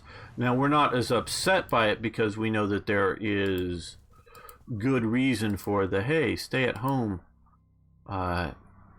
type orders. So we're not upset at the government or anything like that for doing this. At least we shouldn't be. If you are, you're mistaken at being upset about it. Okay, these are our pioneers. We'll move them up to here. They can go after the anti-tank gun, which will allow more pursuits up. Hey, spiraling.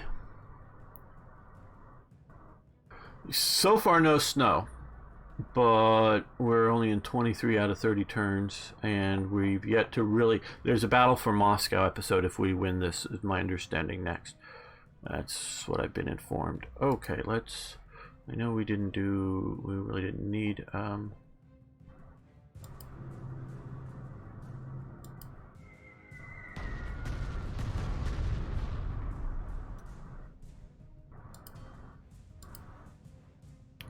air attacks, and we're shifting some of our air forward.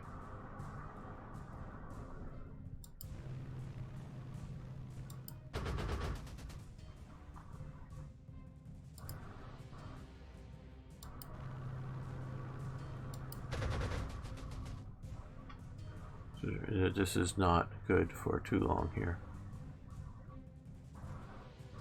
Deal with total isolation. There's many singles. The small flats in big cities.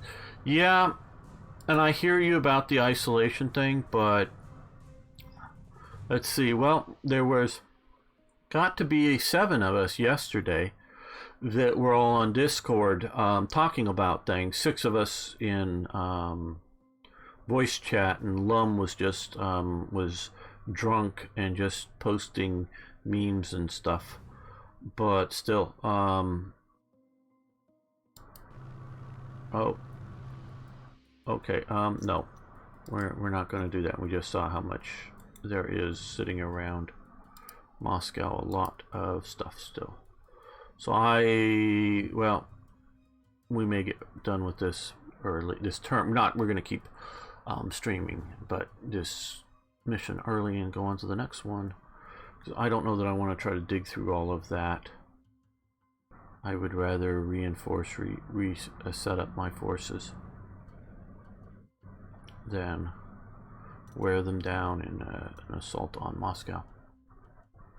So people need to shift their, and some other officials around the world are already demanding that. Okay,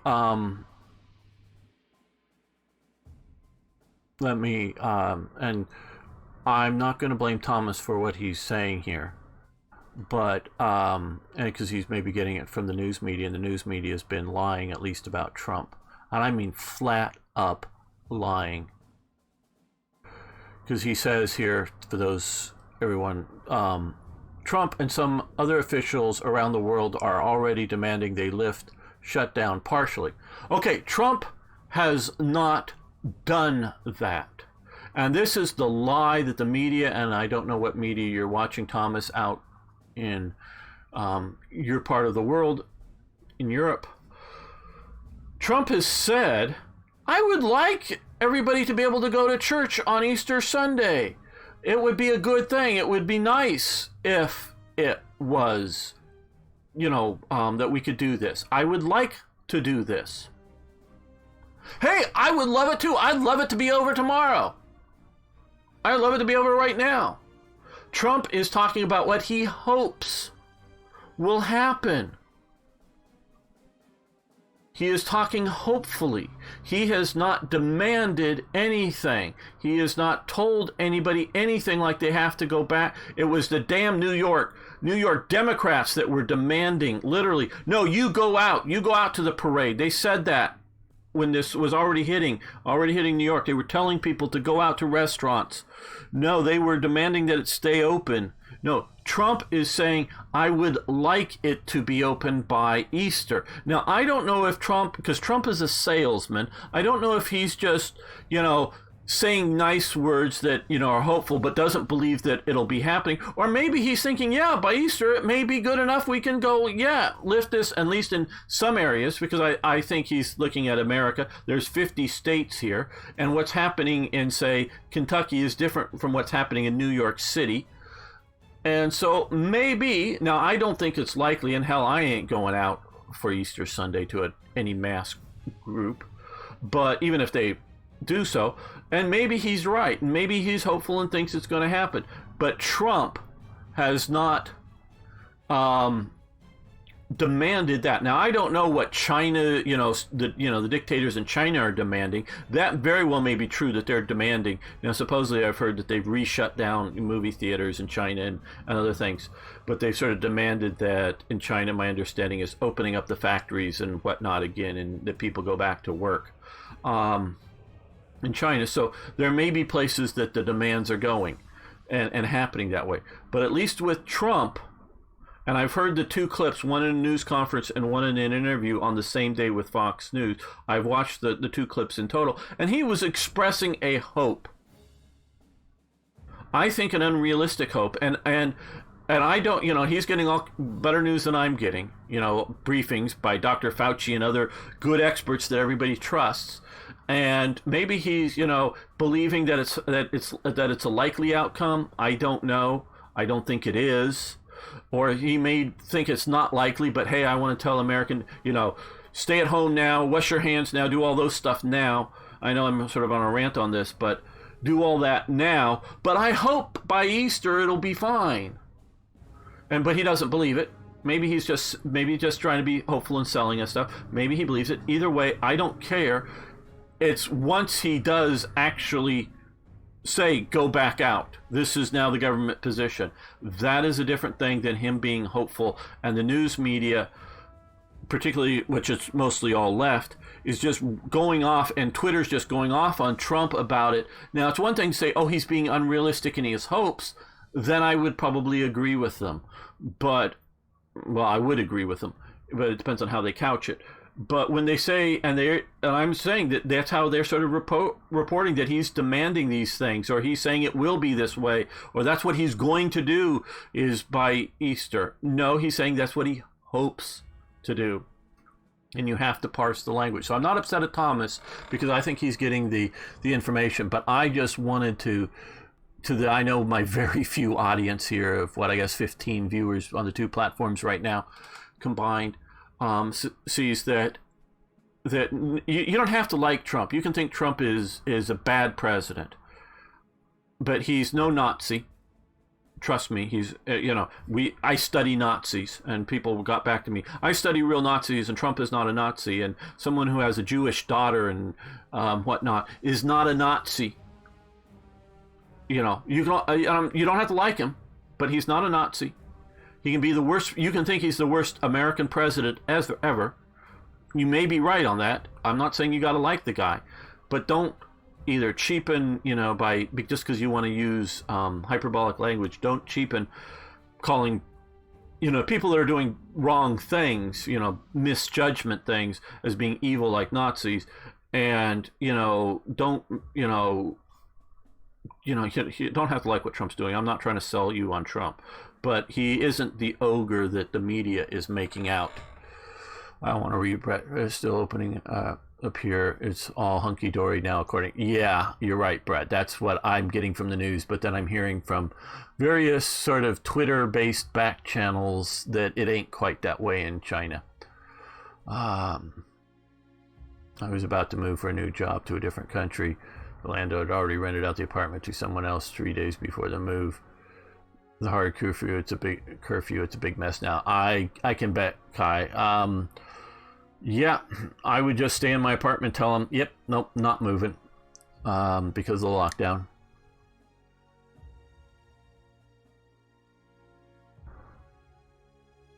Yeah, it's spiraling. It's being thrown around.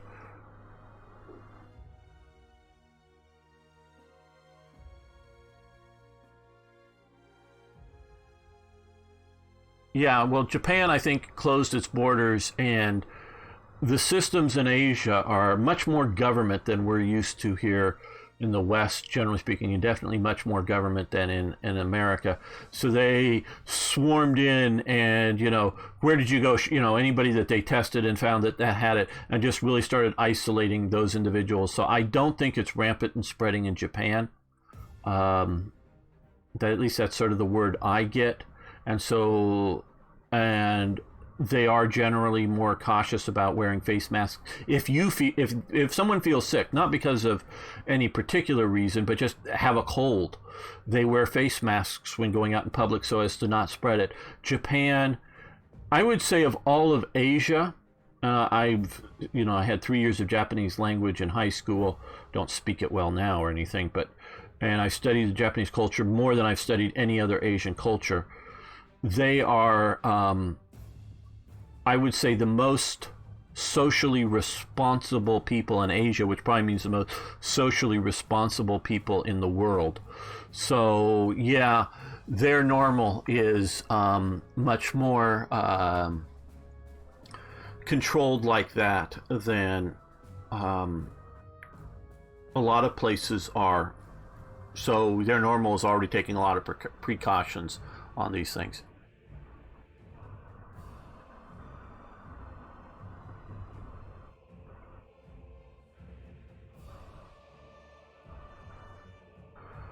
Yeah, yeah, I just sort of go, yeah, until the lockdown's done, I'm not moving. And I don't know, the guy can sue. I don't know your apartment rules here. I know in California there is a moratorium on foreclosing on any apartments. So even if you can't pay the rent, they can't kick you out now. Now they might be able to, once it's gone, they can. I don't know whether the landlords will forgive the debt or whether you have to pay it eventually or they'll kick you out eventually. But at least while the emergency is going on here in California, you can't be kicked out for whatever reason. So if you're in possession here in California, so I don't. And yeah, and I just like Arno's saying, is stand firm, and then once this is all sorted out, then see if you can move and continue with your job, and it hasn't been filled by somebody else, and it all works out good, and then get out. Then, if not, I don't know what to tell you. This is dire times. Yeah, you're right, Kai. It's becoming, and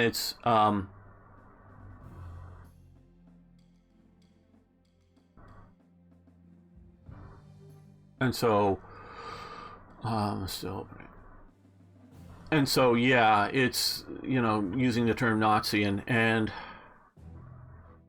it's unfortunately bad because it's cheapening what Nazis were, and it allows future, whether they're not, new versions of Nazis or just new versions of, they don't have to be anti-Semitic and racially based or whatever, Nazis were, but cheapens that, and they'll rise again under a new name, a new thing.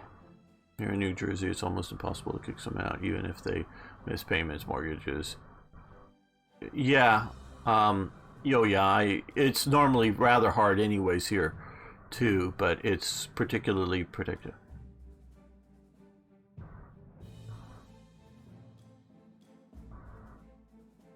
You have worked, the one you have worked for in the past, is that okay? Yeah, well, yeah, he's out of luck, and I would be apologetic in person to him, or in any communication. I'm sorry, but I just can't leave because I'm under lockdown, and this is my current residency at the start of lockdown. I'm really sorry. Don't be an ass about it, but don't back down.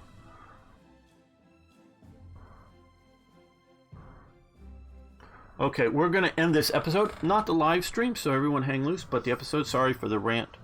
Well, not terribly sorry, but if you didn't like it, I'm sorry that you had to put up with it. Not sorry that I did it. Please like, subscribe. See you next time for more historical gaming.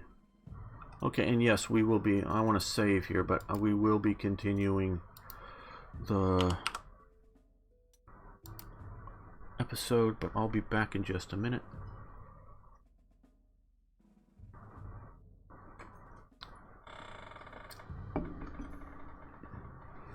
Yep, it's a small world, and that is part of our problem right now.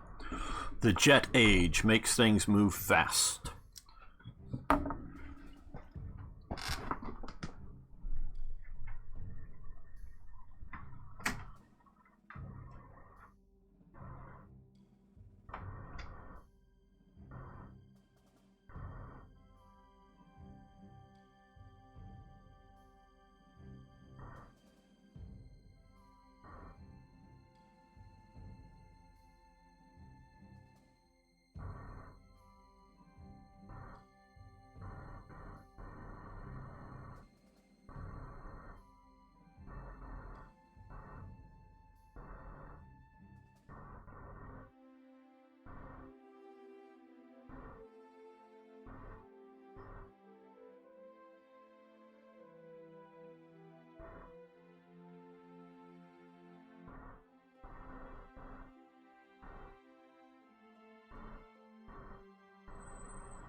Okay, let's continue this. More episodes. I'm really enjoying this game.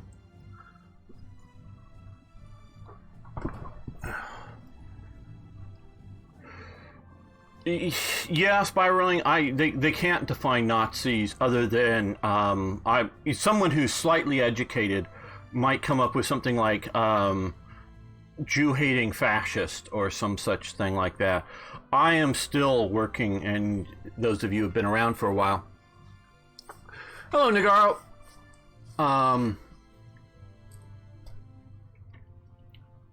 Been around for a while, know how much through Third Reich events and whatever I've been studying the Nazis. I have trouble. I'm still trying to figure out what the Nazis were.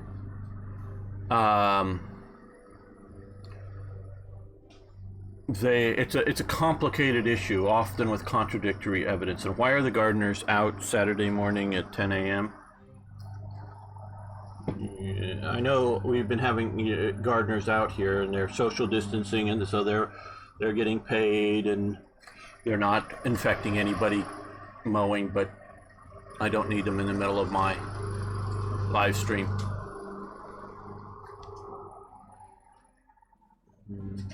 We'll just call it battle sounds and go on, I guess. Here we go. Well, no, you're almost literally right outside the window here.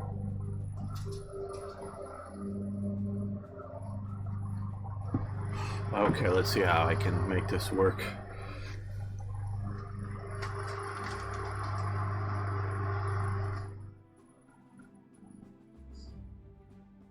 Is it saying Warthog? I corrected that on the damn thing. It is saying that. Oh, bloody hell. I'm using Restream now to be on multiple platforms, and I'm going in manually, creator dashboard, and change it. Oh, they've changed it. Damn, why do they have to freaking change it? No, okay, whatever. Can I... No, not in the middle of this stuff. Let's see if I can go in through Restream, and I updated the thing to Panzer Corps, and I don't know whether it says it for this update. Did that? Okay, now it says it's Panzer Corps 2. Now it does. Yeah, I'm also on Mixer. Nobody's watching me over there, really. And if anybody is, please say hi. I will get your your messages here.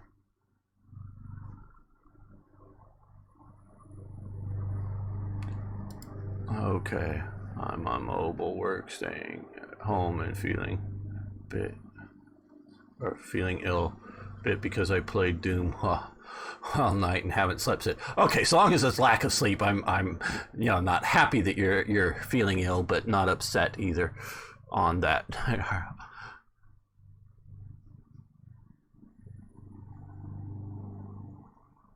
During raise in the UK, all the shops have been encouraging contactless payments. Yes, good idea. Hi, KB.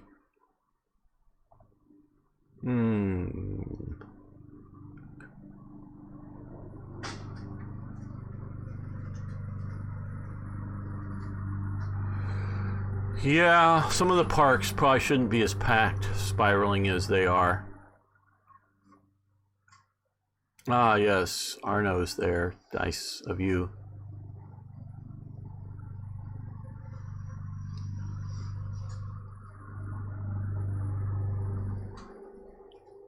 Yeah, wait for the sales. They'll be coming. Obviously, early sales probably won't be a great deal, but I'm a big proponent of waiting for sales. And yes, I shill for the company as an actual paid shill for the company for Slytherin. So yeah, and that they hire me to stream on their platform. So yeah.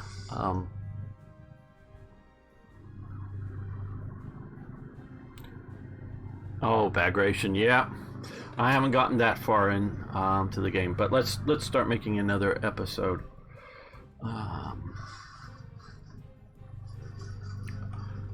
Welcome back, fellow armchair generals, to Panzer Corps 2, and we're still in Typhoon. And all the noise racket you're hearing there is just really battle sounds. Trust me, it's not the gardener outside the window. But before we get into the game, if you haven't already, please subscribe to the channel. You can even follow me over on Twitch. And of course, you can hit that like button. And I really love comments, even if you're not going to stay around. Just say hi, I'll answer you back. Normally it's not this rackety, but I decided to go on. And yes, we're recording this live right now on Twitch and YouTube.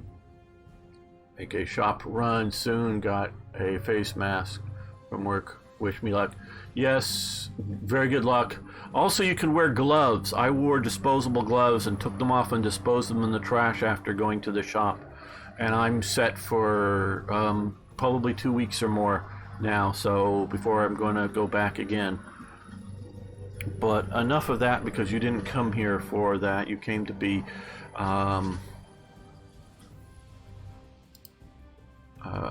entertained about other topics and not just more of the same. And there goes the rockets now. Okay, we have 6 more turns to take this. I don't know that we're going to take this Moscow victory hex, and we've gotten a lot of points so far, but I don't know that we're going to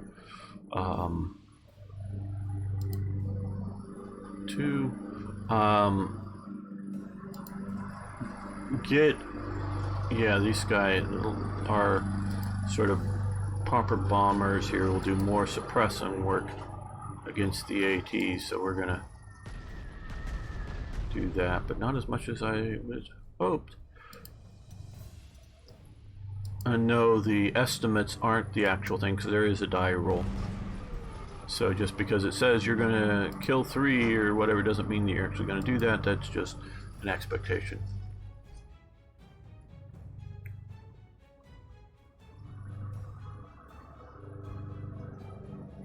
Does it affect? Oh, a lot. It affects, and that's a good topic. Unit effectiveness. Where is the unit? here we go. This is a super unit here, and it affects it a lot. Now we can see down here it is 3 stars level of experience. It's working towards its 4th. It can get up to total of 5. But we can click on unit info, and as we can sort of see from here, it can have up to 3. Well, somewhere sort of, I believe it's max 3 heroes. And currently, and I started this out for an overrun challenge with 2 heroes, double attack. So this unit gets 2 attacks every turn as a normal thing for this unit instead of 1. And it's also an overrun leader, which makes it even more likely to overrun and get and it also, notice it move and attack actions of the unit will be replenished as opposed to just normal overruns that if it hasn't already expended its movement things. Plus, it has steamroller for the unit itself, not from unstoppable offensive steamroller here. That is from the unit itself. So that, which is any kill for this unit, not just ones that normally would trigger an overrun, but any kill triggers an overrun. So this is sort of an overrun super unit, somewhat weakened now, but not terribly. And so like this unit here, ignores entrenchment and also has the unstoppable, because you can earn that with just doing enough overruns. Now we're having other battle sounds. Looking for other unit citations. Artillery, it's sort of slow to get those. I don't know how many we have. Yes, that's just all battle sounds. The machine guns are terrible right now outside. Yes, that's all machine gun fire. Or is that airplanes droning overhead? This just has ignore entrenchment. So, okay, not... yeah, steamroller, that's right. We already looked at him. So, yes, they do affect. The number of stars you have affects. And... so the experience on the unit and what heroes and what traits they do. So it is important to, 1, keep your units alive, because if simply having the prestige to put new units onto the, replacement units onto the map, yeah, if you do lose a unit, you want to replace it, but it's better to keep it alive, and it's as best as possible, as practical, to do elite replacements instead of standard ones, so you continue to maintain your level of eliteness, because as you can see, the formula, it'll go down depending on how much. And yes, I want to check the chat out. The skills achieved, yes. Okay, feel that one.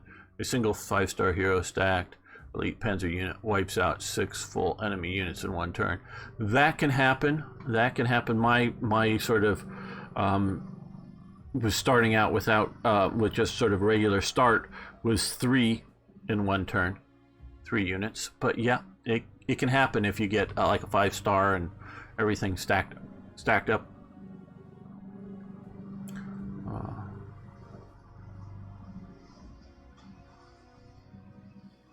What comes after unstoppable is there seems to be levels. Yeah, I'm not necessarily ground to everything, so I'm not sure.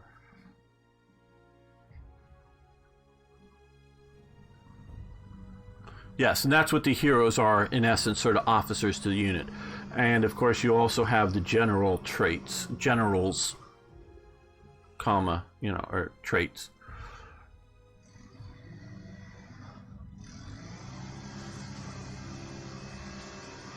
Yes, MG42s, that's it, they're MG42s. That's it, they're going on outside.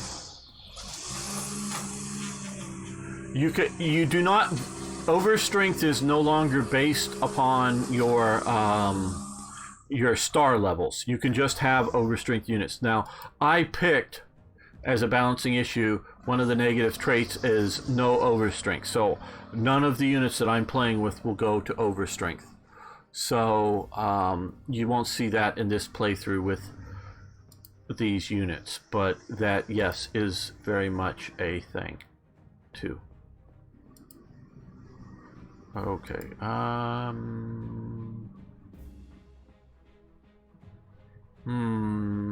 well, you can move around a bit, so we're gonna come up here and suppress you and maybe take you out. Okay, you fired, and then, well, since you moved off of there, I can now do another airstrike on you. And maybe kill you fully, because you're driving away over a river, and bye-bye. Yes. So in very weakened conditions. Now, we want to... Yes, we'll move you up to here. You up to give more fire suppression.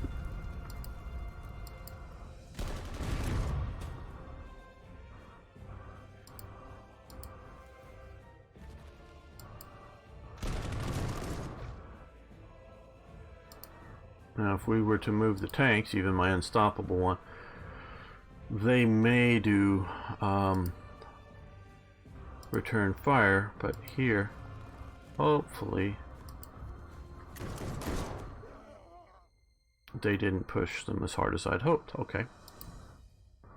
Well, like I say, I've got the turns. Oh, and there is no benefit in the game to achieving the mission early. You just win or lose, and it's just whether we'll see once I kill the last unit on this hex here whether I want to, and we will. And I was already sort of looking at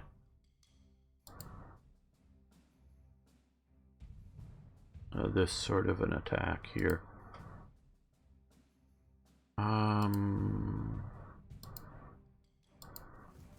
You shift to there. Okay, well,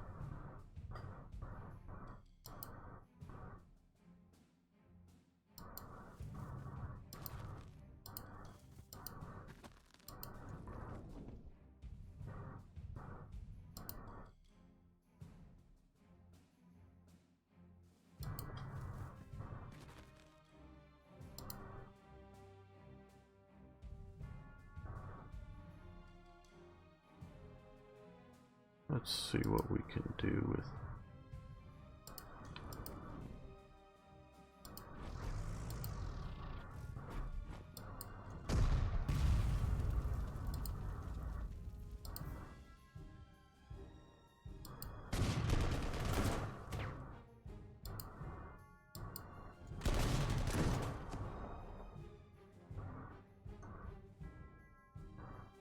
miniguns, yeah, bit more like that.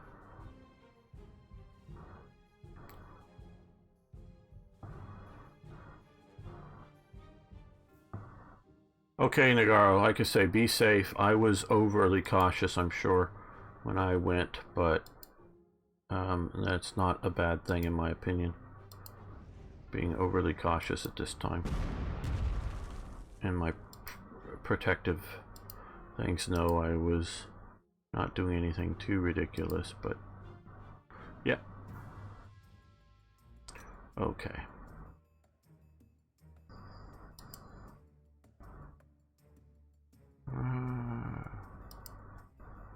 Flame panzers, we'll move them up.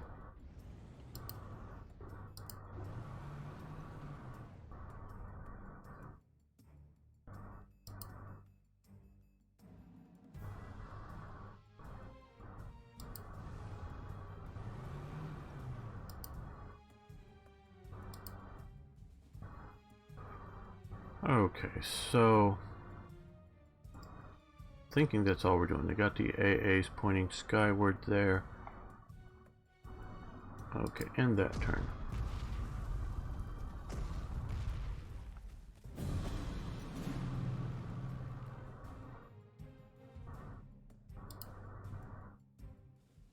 Yeah, I don't know if any of that's really worth it.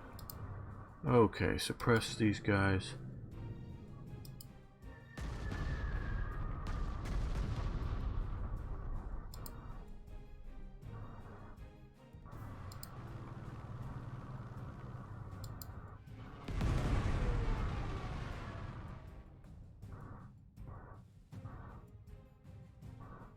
Yes, I've got one of those heroes twice in a turn. Double tack Stefan Mueller here.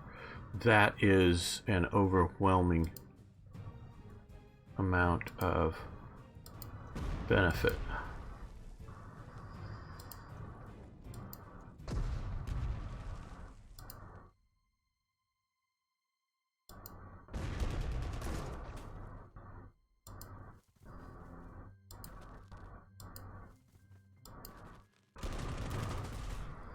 Okay, they retreated back. These guys can hit there, and we'll fall back to here.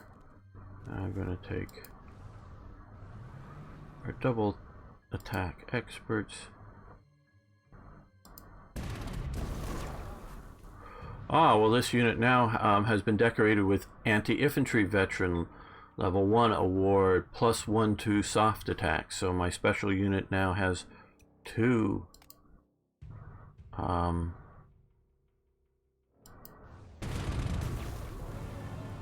bonuses. You can come up here and kill this. Now, as minute you take this, the second you, even before like following through on this, it ends the mission. So I'm going to look around here to see if there's anything that I really want to do. See if I can actually kill a unit here. Now they've overstrength this one to 20. This infantry is normally just 15.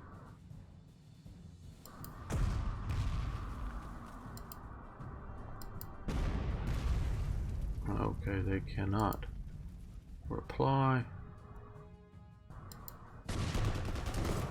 And they fell back. They're going to come up and occupy the trench. Yeah, see, that would be stupid. That would be not terribly useful. And they got that, which got me a little more prestige before the end. Okay, yeah, not that, 5 turns I might be able to take that, but that is not needed, at least as I understand it, to win the scenario and go on to the next one. And I'm going to want to have my forces in the best possible condition for the next mission. 2 times fire rate plus 5 attack on tanks, no retaliation enemy unit. Oh wow, yeah, that's sort of like overkill. Oh yeah.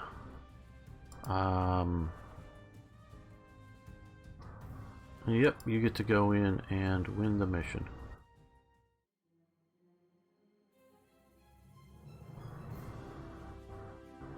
So, Gates of Moscow. We've won a victory. Loading up.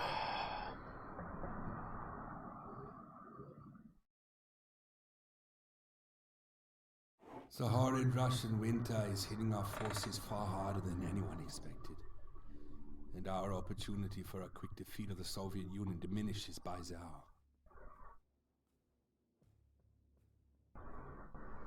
Okay. The rain and the mud freezing into snow and ice, one final push to Moscow is going to be attempted. Hardly ideal conditions to start with, but I still have more bad news for you. Forward recon elements of 3rd Panzer Group have reported major Soviet reinforcements have arrived from the east. There's no doubt that these troops are already entrenching throughout the city. Therefore, your mission will need to be broken down into 3 distinct parts. First, you must push your troops through the defensive lines around Moscow.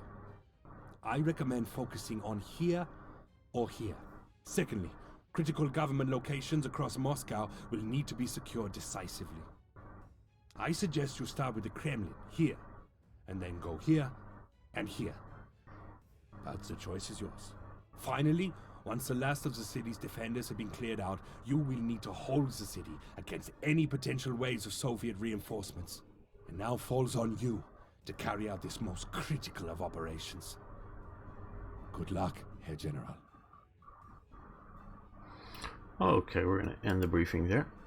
Okay, we now have Michael Meyer. Where have I heard that name before? For extraordinary heroism, and he is a butcher. +5. Okay, here's one of these +5 for attacking infantry units. Though he looks rather infantry himself, but we can put that anywhere. So we have that. We have a new control bonuses at the end. So this mission, if I understand it, will take 25 points, because even once we take at least all the main victory hexes here, they're going to then get a chance to counterattack them. Okay. And we're going to use this time here. You could have left the last victory hex open and taken Moscow. I think, yeah, I might have, Brett, but I wanted to have my units in the best shape possible for this mission. And I think it was counterproductive, but I may be wrong on that. I don't know what the math would show, but okay. Let me gather my thoughts here for...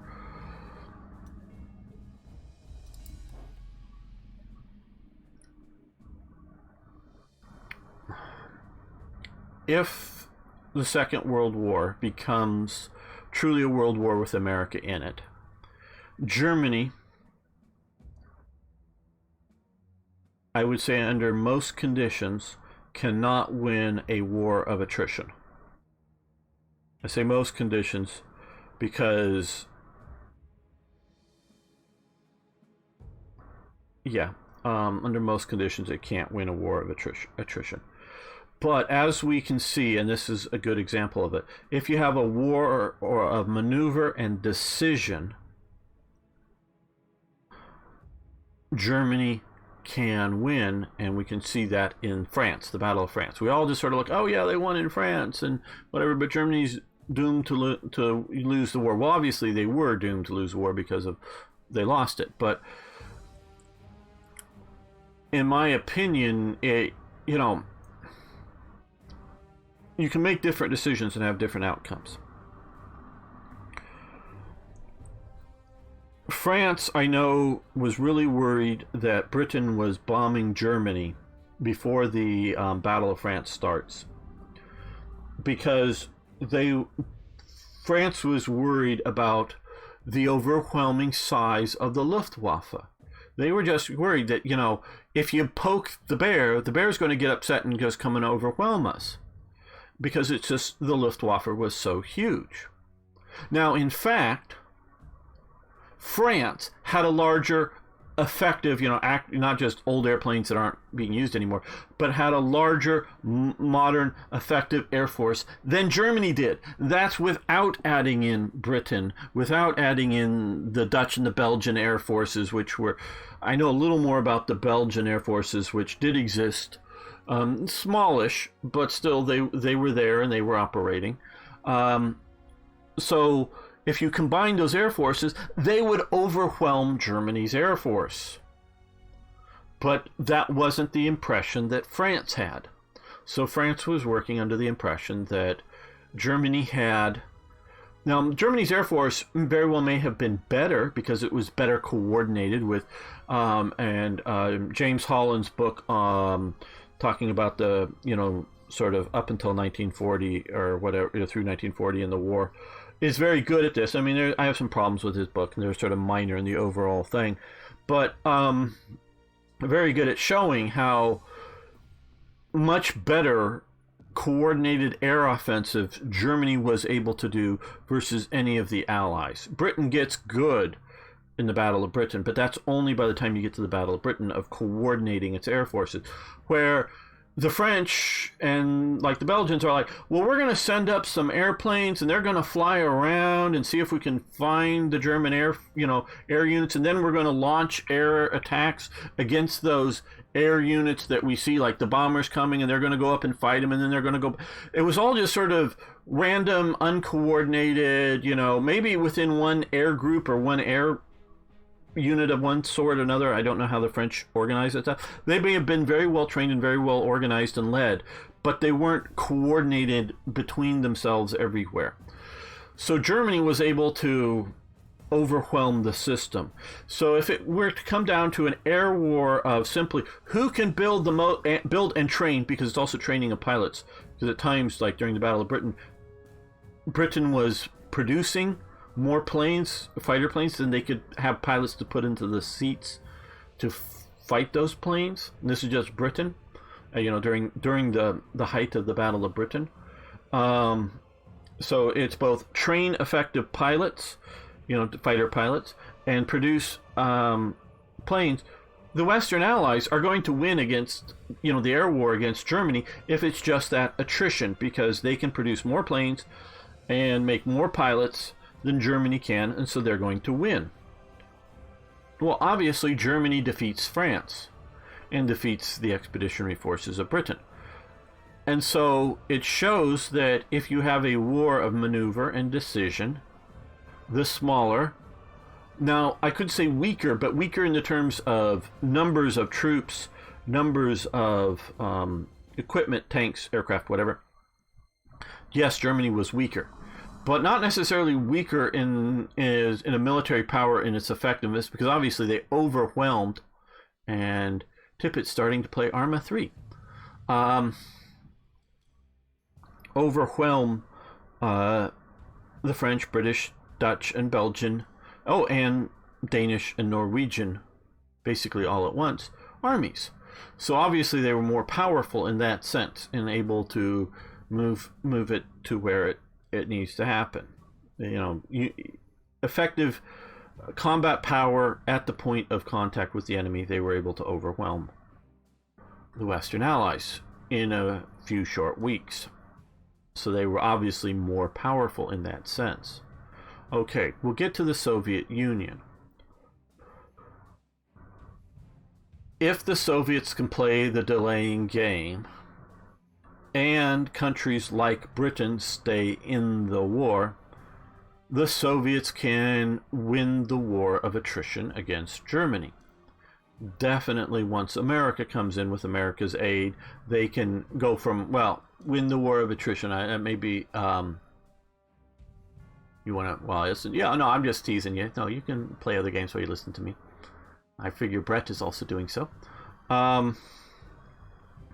Maybe everyone is. So, if you maybe not win the war of attrition, but fight the war of attrition and keep from losing it.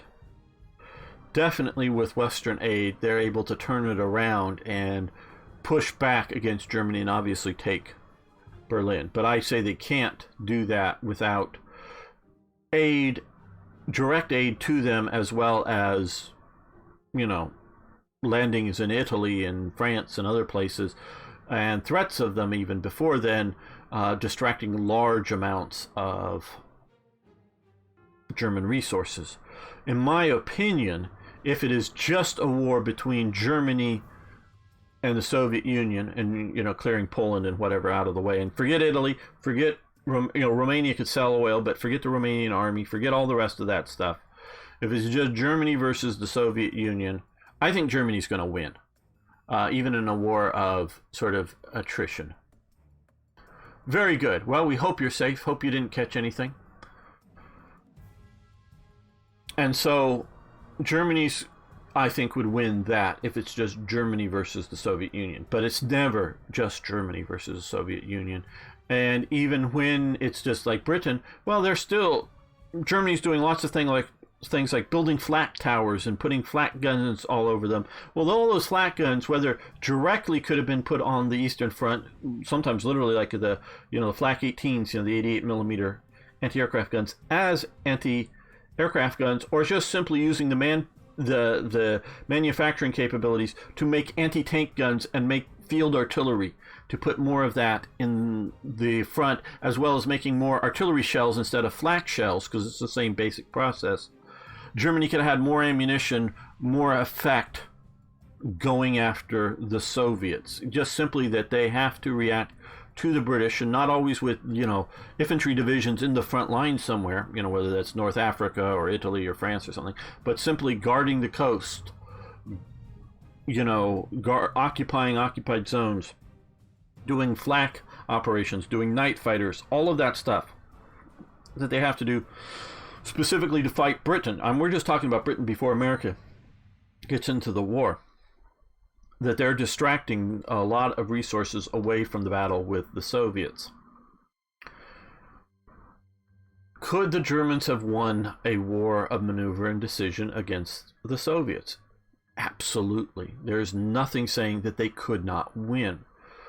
The Germans did not prepare as well, and primarily, and I think IKB can back me up on this, as well as they could have for the rail, or expanding their rail networks into the Soviet Union. The one area that Germany does the American plan for industrial productions is in railway engines. They don't do it in any other field of the endeavors. And the one area that Germany wins the war in production, basically, is railway engines.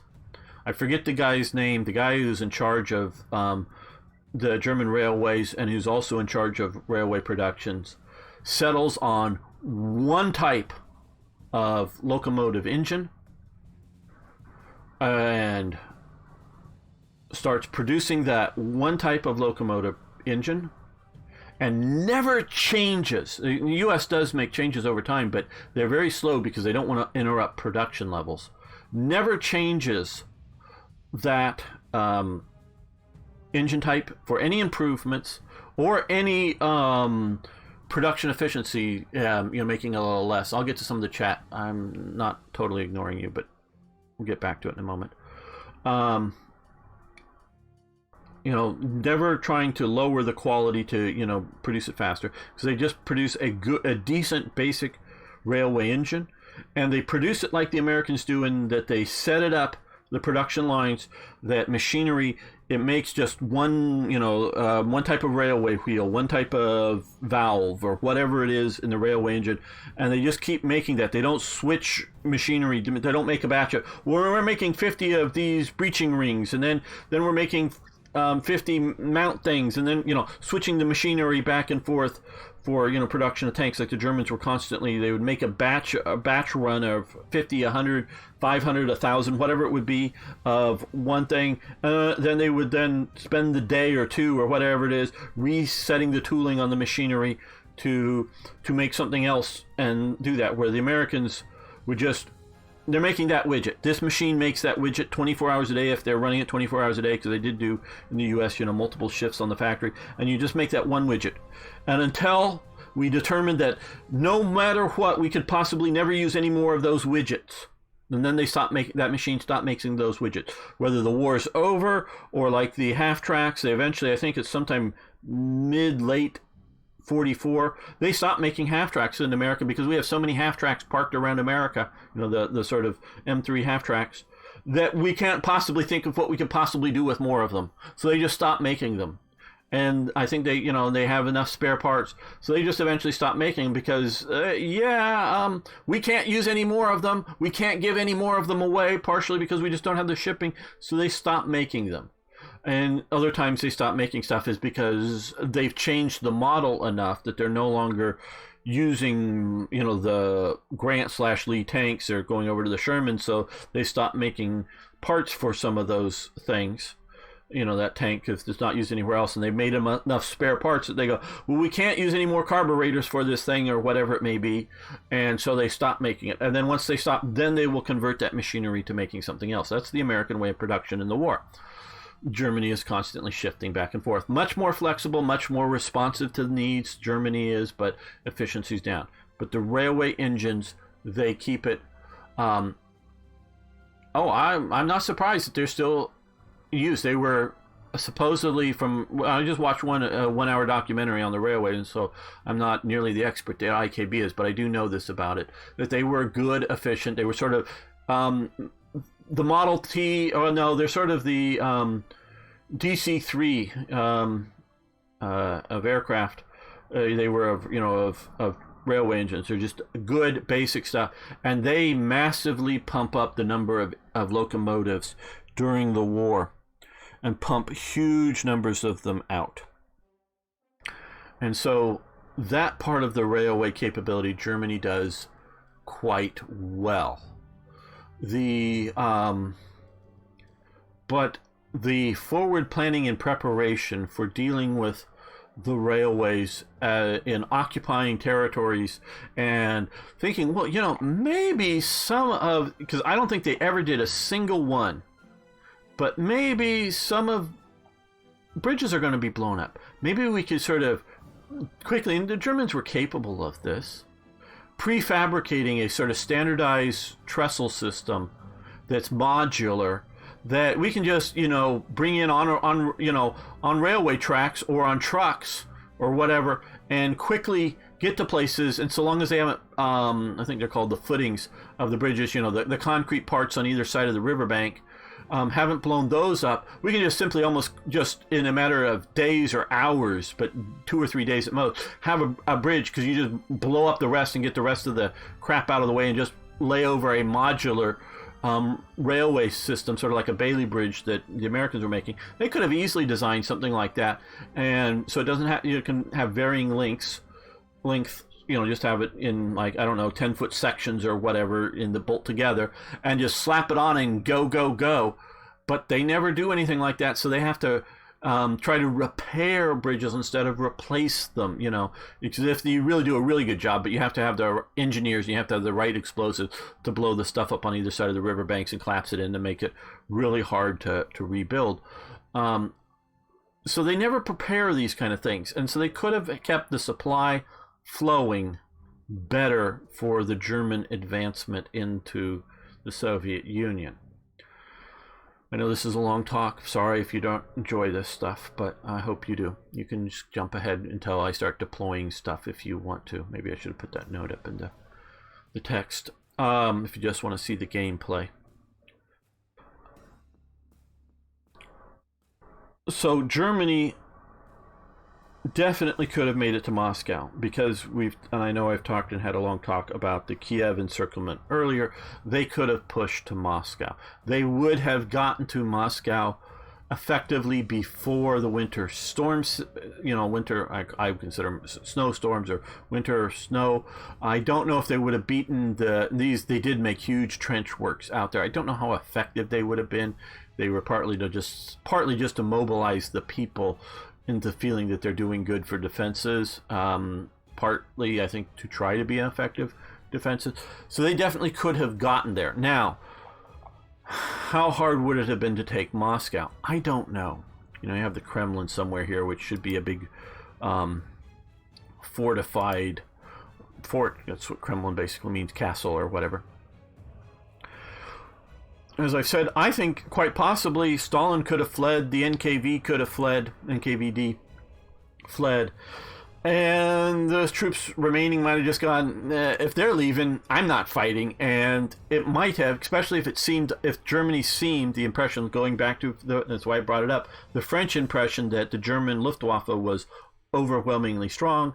If the Germans rushed in here and appeared to the Russians to be unstoppable, they might not have fought very hard.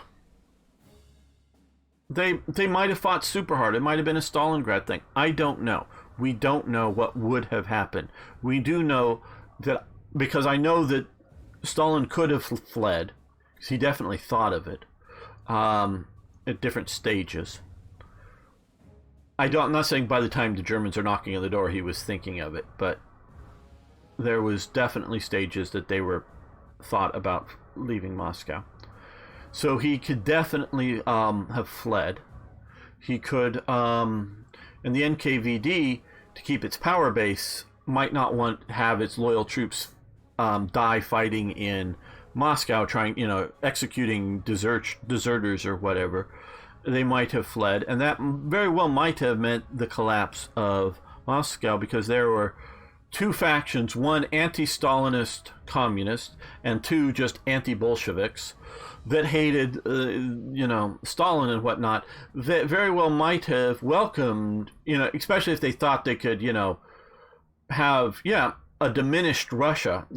I don't think they would have been in there, because they went through the Brest-Litovsk Treaty of World War I and had major areas of Western Russia cut off. Yeah, they were going to lose the Ukraine and know that it wasn't going to be maybe good for them, but they could probably negotiate some sort of settlement. And Hitler was open to the idea of some sort of Russia, even a Bolshevik Russia, a diminished Bolshevik Russia, continue to exist after a victory. Because he definitely saw it to be a multi-generational fight against the East. He just wanted to conclude a war and stabilize the front and absorb new territories to then get ready for whether the next war in 5 years or the next war in 20 years. I don't quite know, and I'm sure he didn't know when the next war would have happened. And yes, the fighters are droning overhead again. Interesting, IKB. I'll get to the chat in a moment. So, and as they talk about the counteroffensive, both sort of planning here as well as the actual winter counteroffensive along the front, by holding this railway hub, you make moving units to the front and supplying them, you got to have that critical thing, all needed to be done, especially in winter, by rails in any meaningful strategical sense. Sure, you can have a railway hub and drive trucks to wherever the front line is, nearby. Like as if this is the railway, you get to here and the front line's up here. Yeah, trucks, wagons, sleighs, whatever, can operate potentially, depending on conditions, but potentially operate to the front. But the big strategical movements can't be done by wagons, sleighs, horse-drawn sleighs, because those were a thing in Russia, or by trucks in winter particularly. So you are in the Respina, however you say it, the mud season. You can't do that in a strategical sense in Russia. You have to use the railways for any strategical movement of units or of supplies. And Moscow is critical. And so if you have to go around Moscow, and you have to go way around Moscow, it takes 3 times as long to move the same amount of supplies or units in the same amount of time. It takes 3 times the number of trains. And Russia can't just magic out 3 times the number of trains. So you drastically reduce the ability for a counteroffensive, and as sort of this scenario is alluding to, the counteroffensive that I think would have happened would have been directly focused on, if it would have happened, if they hadn't already surrendered, but very well could have happened, would have been focused on Moscow. And if Germany, because it's not going to be like Napoleon, when he comes in, Moscow's burning, and his whole army is sitting in greater Moscow. Germany's army is spread out all over the front, going all the way back, so it's not like it's going to sit here and starve. It might not be getting rapid replacements of shells and ammunition and whatnot way up at Moscow, but it ain't going to be sitting there starving in the winter. It's going to get some level of supplies. They had enough food in Stalingrad when Stalingrad surrendered. Part of the reason they had more food in Stalingrad when Stalingrad surrenders is because the supply sergeants, the supply forces in there, thought they were going to have to survive longer than they were, so they rationed the food out to keep it in there. So the Soviets come in and find full warehouses of food in there, because they were planning, well, we're not getting very much food. They could have, in a food sense, at their sort of near starvation level, could have held out for another month or 2 or whatever it was. It's just they were running out of ammunition, and the Germans or the Soviets were continuing to be overwhelming them. So it was right for Paulus. He needed to surrender, but they were rationing food out. So really, and this was German food imported either early on, before the cutoff, or imported via the air. So Germany would have been able to supply food. So the troops wouldn't have been starving. And if you're talking about a limited front and you're holding the defensive, you very well may be able to hold out against, because again, sort of we talk about when I play war plan or strategic command, the inability to, do overstacking. You can't in reality overstack fronts. So you can only bring some of the forces to bear at any one time against the Germans. So I think Moscow is critical, as you see. Now I'm going to look at the chats, and then we will get to deploying, and then we will continue this. Okay, let me go through here. I'm not really going. Okay, the war was lost the moment the moment the Soviet Union and the USA. Yeah, by the time the USA comes into the war and they're able to hold Moscow, it becomes a war of attrition, Kai. That's absolutely right by that point. And like I say, in most cases, the one case I would say Germany would be able to win a war of attrition against the U.S. is had they successfully defeated the Soviet Union and secured enough, though they would wreck it in various ways we won't go into at the moment, enough food growing areas, particularly in the Ukraine, and enough critical resources like oil and various mineral deposits and steel and tungsten and whatnot type deposits. Once they secured enough of those things to supply German industry, I don't know that the U.S., because you now free up all these really good armored divisions and are able to build more army units, and your air units, instead of also being out on the Eastern Front, can all be protecting Germany. I don't know that the U.S. could be able to do a D-Day invasion and then push in. I think Germany might have been able to concentrate enough force to deal with it if it's not using its frontline divisions against the Russians. So Germany might be able to win a war of attrition at that point. That's just a might. I'm not sure. But that's there, but only under those conditions. Okay, there was not only numbers and logistics were added with the USA, the equipment, after initial mistakes, tactical skill. Yeah, tactical skill, the Russians got better.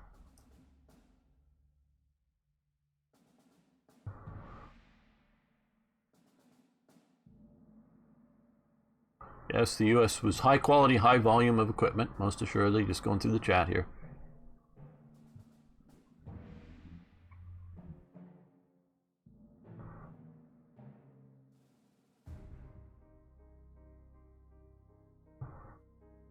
Yep, get things you can store away, IKB. Going through. Yes, the Kriegs locomotive. That's exactly right. That's what I was exactly thinking of, IKB. Pictures of the Americans using Bailey bridges to build railway bridges for trains. As long as you build the bridge, the required. Excellent. Yes, and I don't know how weight tolerances of the Bailey bridges. I'm sure you can move trains across them. I just don't know how overloaded weight-wise they can be. But Germany could have easily. Germans knew, Germans weren't stupid about things, and if anything, they overcomplicated both their production side and their product side. But they could have easily built modular things like a Bailey Bridge, and I'm sure it's something that did occur to some Germans somewhere. It's not like it was such a foreign and alien concept that they wouldn't figure that out until they saw the Americans do it, because they were doing some of that type of stuff. I don't have maybe a good example to come up with at the moment, but it isn't like, well, they just didn't think that way. No, they did think that way, modular stuff, but looking at it, they didn't prepare for it well. Yes, IKB, he did. That's my understanding too. That there were trains, and I'm sure he could also fly out to Stalin if he thought he needed to. So, and if he does that, morale of units and loyalist stuff changes immediately. So, yeah, that is a thing. And so, if you do that, things can shift and change. Most assuredly. Okay, well, let's look here. I know this is going to be sort of a boring episode, no probably real action, and I'll make a note of that. Well, let's look at upgrade possibilities for here. No new equipment for it looks like for our armor forces. Well, I guess we can just come here and it'll show us new equipment. I don't know if we're going to have new stuff showing up. Okay, we're having captured. We have some captured 45 millimeter, just one it looks like, of anti-tank guns. I don't think we'll use that.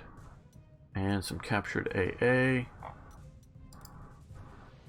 Oh, we have the SIG 33-2 SF here, as often called in War Thunder, Sturmpanzer.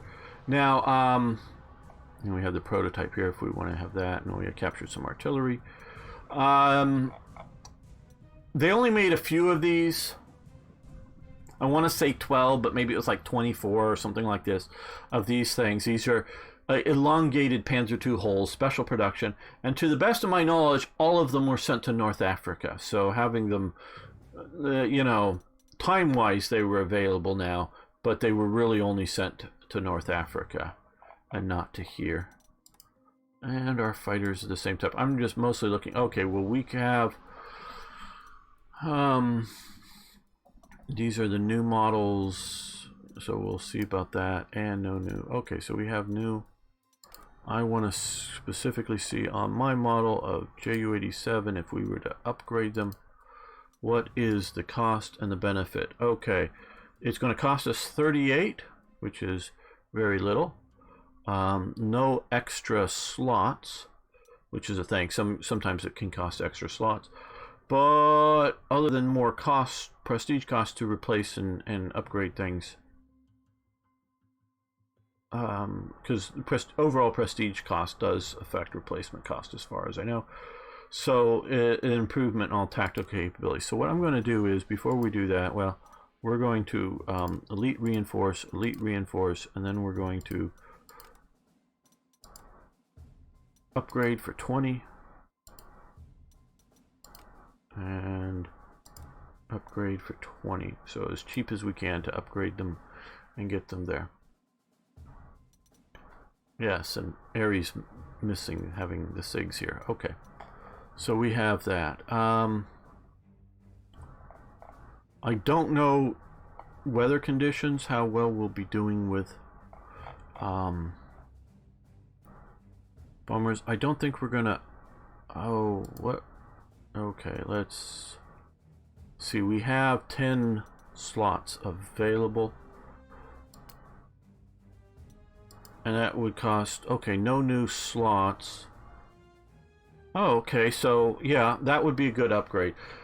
Now, these both have the same gun on them. So, obviously a Panzer I hull with a just a field gun placed on top of it, with the wheels still there, versus this is a better improvement. I sort of like the grills, I think you pronounce it, not quite sure, just read the thing in the book, is the 150 millimeter gun put on a you did several different versions of it on a 38T chassis, which I presume will be coming. Again, the same gun, but just better vehicle, a little more fuel, a little more movement, same number of slots. I don't see a downside, so let's first upgrade this. So we're upgrading hopefully more on this cost, and then we'll go over to that. There we go. So we will use that. Now, I'm good with all of these units, including the cavalry. The cavalry, actually, I think is working out rather well. And you can look at its stats. It's not that bad. Doesn't take up too many slots. As we saw, I want a few, which we just have 2 here that are good, sort of better anti-tank, and the rest are anti-infantry. So we're going to get your fully upgraded. Gotta watch our numbers, but yeah, I want to do that. What can we upgrade to? Okay, better tank killing. And this is obviously what it's supposed to do. But I'm not sure that we're 119. I don't know. We'll first just elite reinforce that. And we did lose our 222 last mission. And let's, what's that going to call? Oh, 51. Yeah, we can pay for that. 38 and 12. Yes. Okay, our fighters. Don't know if we're going to upgrade the Reconnaissance, and what's this going to cost to elite? 147. Well, before I do that, let's see about adding some more units. Well, okay, we're going to have a massive city to fight in. I don't know how well manned this is going to be. I have literally not played this before. So let's... Well, what is already deployed? Anything deployed already? No, I didn't know if there was you know, other units. Okay. Oh, pioneers are 4, infantry are...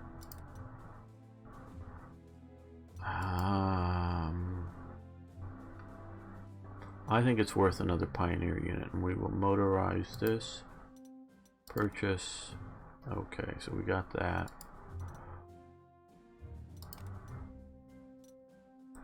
5 tanks is enough, but I would like I was saying, let's see if we can get a 222. Yeah.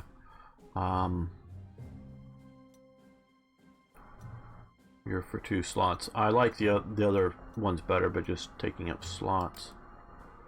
So that'll leave us with 4 slots. We can use the reconnaissance.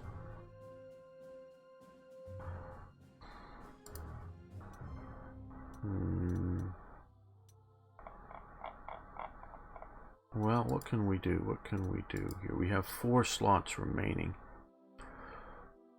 So we could do just an infantry. Do we want bridge bucking pioneers or pioneer to go across that? We can also deploy down here. So we maybe should deploy down here and take that and push up and push around. Okay.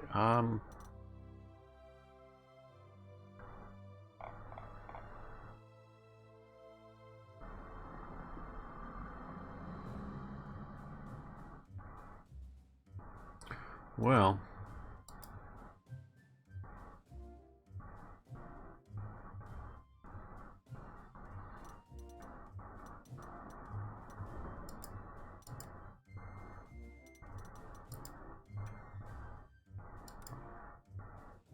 what can we get for 2? Kradschützen.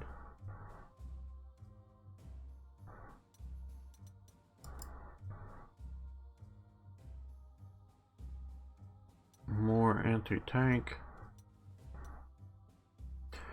I suspect we're going to be facing an anti-tank wave. So what I think we're going to do here is I'll close this, come back to here, and we're going to send these guys to the reserve, which now opens up 1 more slot. So I want to grab a yeah, grenadier trucks. I don't want to use the slot, and that leaves us with 2. And what I think we're going to do, and partially just to mix it up, we're going to do some of the Pack 50s. They did do it this way, but more of the units would have been towed, but like this with that, but whatever. I don't know, I guess defend, no, there's hardly any benefit to having that, so this is better to do. Okay, there we go. Railway Bailey Bridge, cool. I didn't know there was a specific thing like that.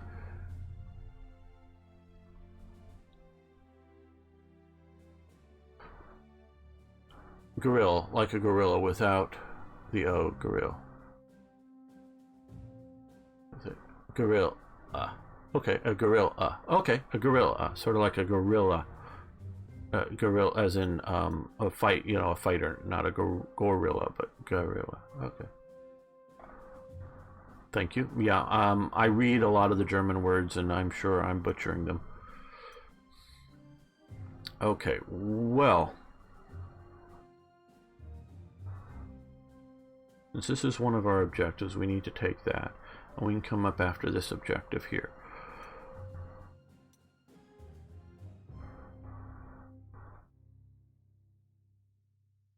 We don't want to put some of our super units here.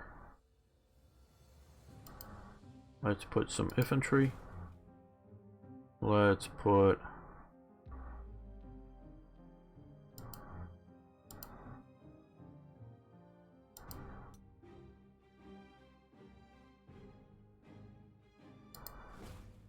our mobile artillery down here, because this is going to be our mobile operations area. Okay, now we're going to need to take up here a bit, I think, on the flanks, just to hold our flanks, and then push down the railways into Moscow. I think will be part of the plan. Well, also let's put the reconnaissance down here. I think that would be a good option. The other reconnaissance, let's get you there.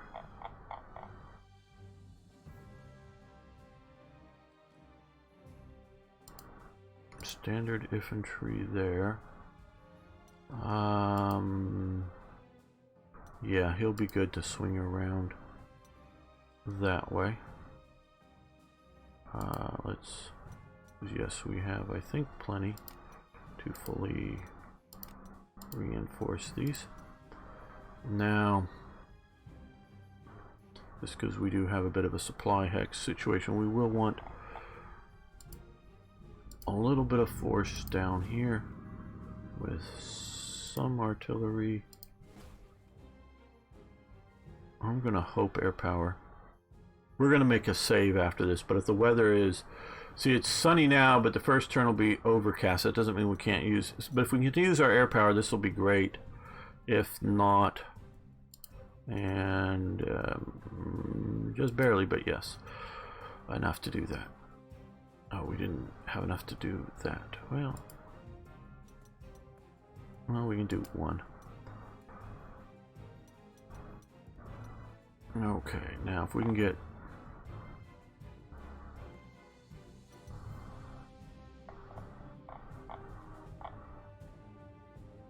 our good pioneers here.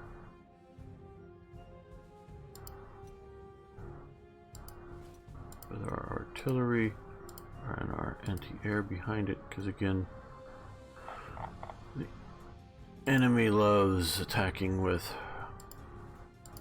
air power.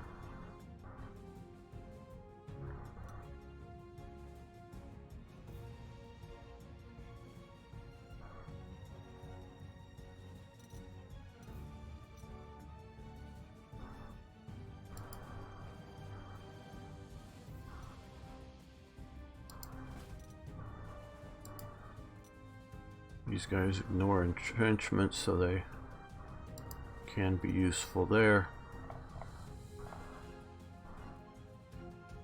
These are the pioneers here, so our other pioneers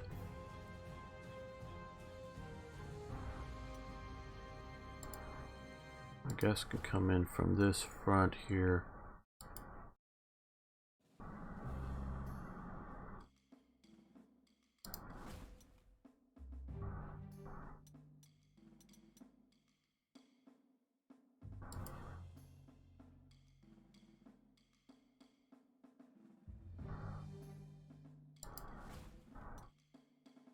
We're going to put these anti-tank down here.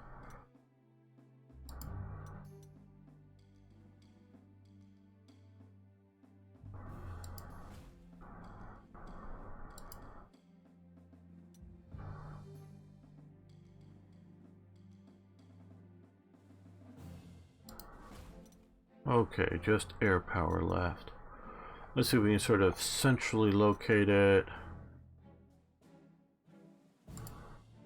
here.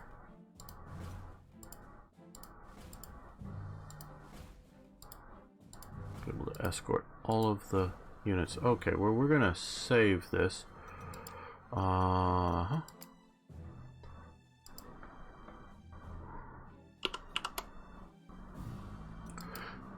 Now, we're not going to end the live stream, so everybody here can hang loose.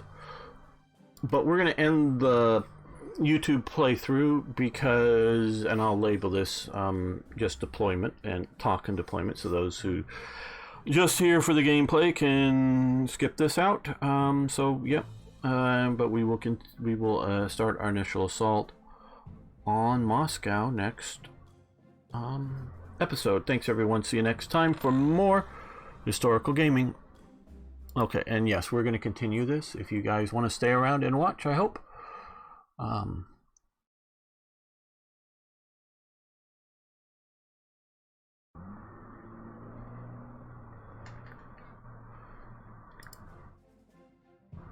Okay, that's good.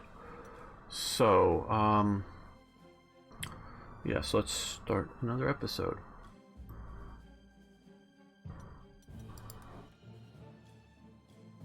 Welcome back, fellow armchair generals. This is Gamer 1745, and we're here with the Battle of Moscow. We've done our deployments, and we're going to try our hands at attacking. And just to give an overview of the strategy, I'm using this bit more mobile force. We're going to take here and then press on towards here and then come up a bit more to the south. And our other major thrust is going to come north around here, take here, cross the river here, because I believe we can, and then come swing south into Moscow this way, while we're also, from some of these units, putting pressure. We'll see how good the defenses are here, and I have not played this before, so this is the very first time. Very good, Nigaro, very good. And so, we will see how this goes together. The one thing I will see about changing if after a turn or two, because it's just forecast is cloudy, if it's snowy or, I don't think it's going to be rainy, but if it's snowy or something and I can't use my air, I will go back and just swap out most all these air units, put them into reserves, and, try to bring in more ground forces. I don't know about the prestige situation on that, but we will see.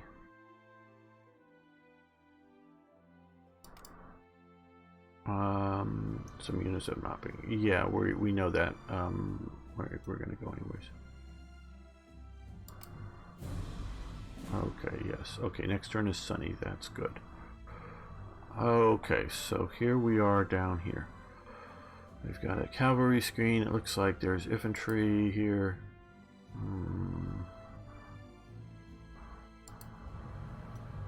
Good thing we didn't bounce into that. Up there. Well.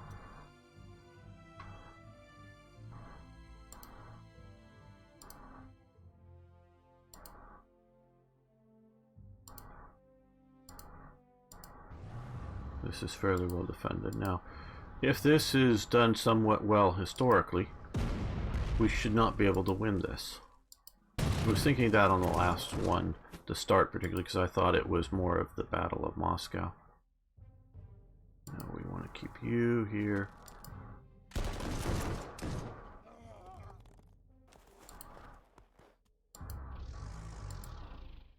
You fall back to there. Okay, that is good.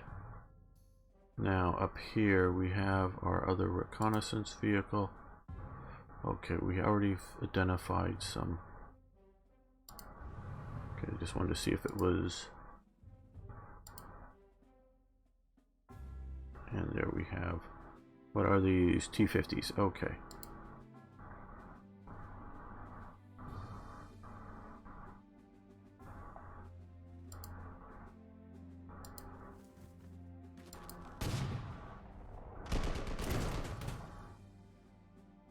They've really improved the graphic animations in this game from the start.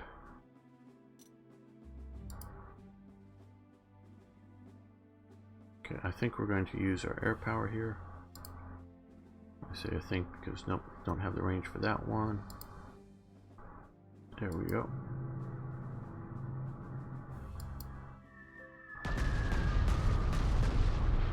Both real and emotional damage. Very nice.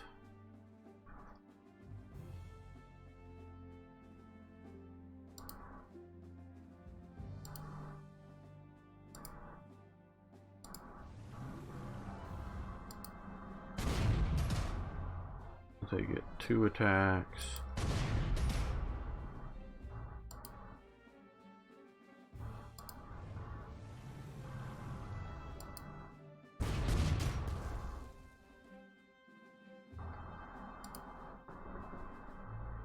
Well, that would be a good push.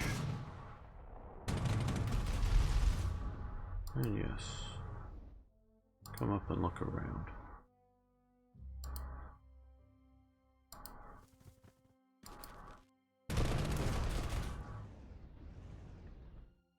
And now they're not encircled anymore, bummer, but oh well.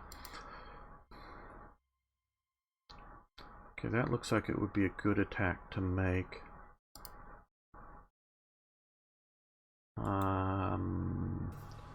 We don't have any proper reconnaissance. So are there forces there? Well, this should tell us, yes, there are forces here. But fortunately, they're anti-tank forces, and we can attack them.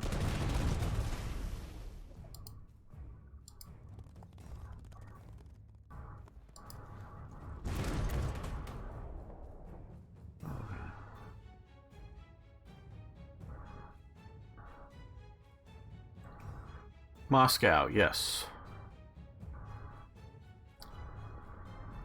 Okay, so that is a good start with things.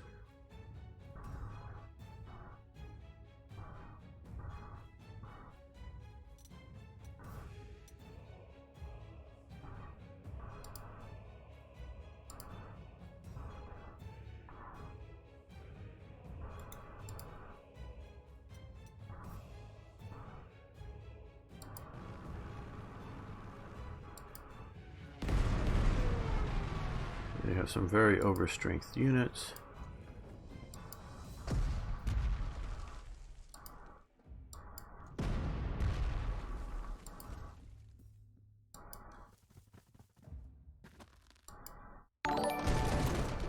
Hey, thanks for following.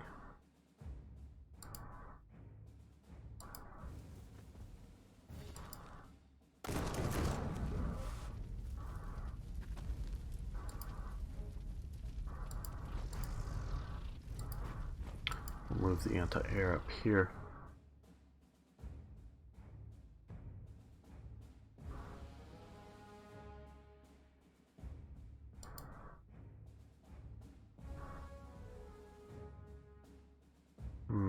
Let's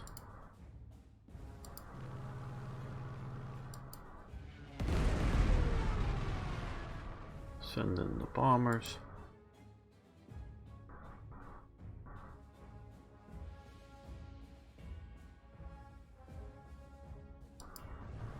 Oh, there we are.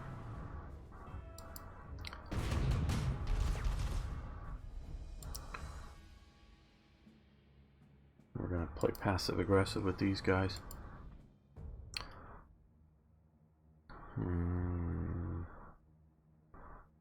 Yeah, that's a good move.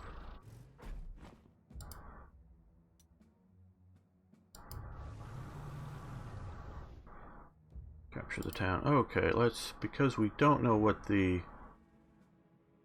Oh, we can do a strafing run and escort those fighters at the same time. And here we'll just escort the, or Stukas, they're not fighters, obviously. Yep. Okay,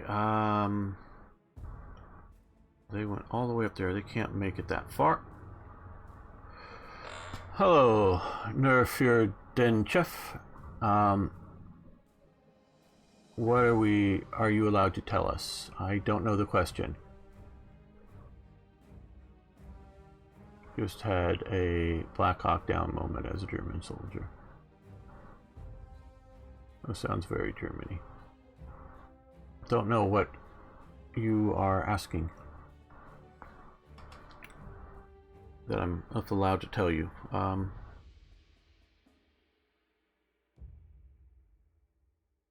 Well, since we can't escort that, let's use you as a reconnaissance aircraft. Ooh, let's undo this. Let's, is this cheating? I don't know. Since they spotted them, I wanted to engage them. Found an army manual for a Bailey Bridge, has the whole section on how to build railway bridge. Cool, IKB. I did not know that. But that is cool. And so things like that, how do I put this? I think the reason the Americans did it and no one else did is not because Americans are special and more creative or anything like that than the British or the Germans or whatever. There is a little bit of this sort of American... They're not the old-time professional army. They're sort of new thinkers. Before World War I, our army is very small in the U.S. Because most of the reasons for the army had gone away, and even before that, it was, a frontier force, dealing with the Indians and whatnot. They do ramp it up a bit for the Spanish-American War, but then it completely goes away. World War I comes along, it's almost nothing. They ramp it into a decent-sized army, but that war is over rather quickly for the Americans. And then they demobilize everything again. And so the army, they don't have a lot of old traditions for thinking about things like that. So, yeah, Americans are a bit more creative in things like, hey, well, we could build these bridges or whatever. And the army's going, you can? Well, cool. So there is some of that. But it's also the idea of the U.S. had the production capabilities, so instead of building tanks or anti-tank guns or aircraft, they can do those too and build Bailey bridges. But, oh, where is it, Tippett? Oh, they got tipped. Hey. Oh, I think he's playing the game or something here. Oh, in Arma. He's playing Arma 3, is Tippett's playing, that's right. I don't know where it is, but yeah.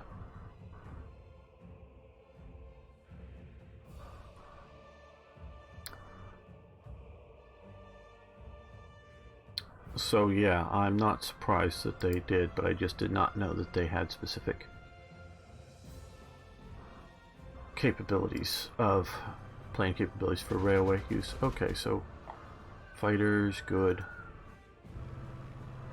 Yep, they're coming after these guys. Now that we have the capability, we will be coming after my scout cars. Well, that did hurt them a bit. And the unescorted bombers, but that's only just a little hurt. Ouch. We may lose these guys all over again. I don't want to lose them, but if we can get away without losing them, this is actually good for us because it got them out of the entrenchments. And that's very good for us because that slaughtered them. And the horsies showed up. Oh, good.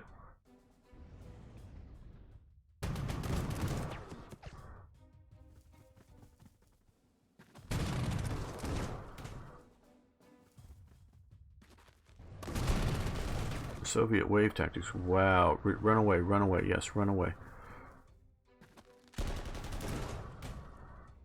Ouch.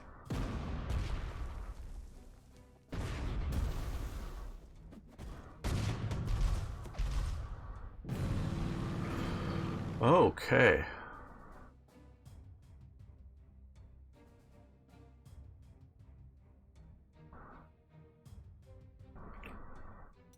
Okay, well, let's come down here and deal with this.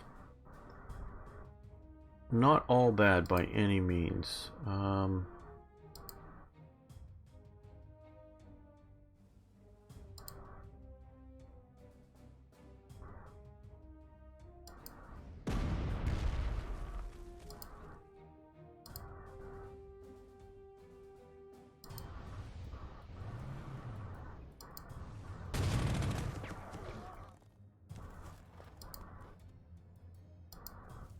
like I said, by coming out and attacking the 222, they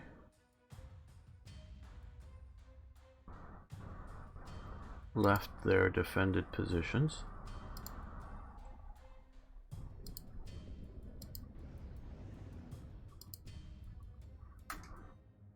And these guys will just reinforce. Hopefully that'll be enough. Oh, I didn't need to reinforce them. Let me undo that. We'll just regular reinforce them. We're not losing that much. Hello. Ba. How you doing?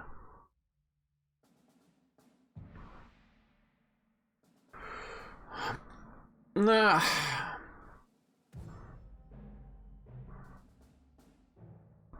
No, I'm not saying they would surrender, but I'm not going to agree that they wouldn't, because you say the Soviets surrender. Well, I don't know how popular being a Soviet was. I know there's a lot, and my friend Mikhail could probably give you good examples of it. There's lots of anti-Soviet feeling. Being a Soviet is different than being a Russian. They might very well think, hey, let's give up being Soviets and be Russians and have a peace treaty with Germany.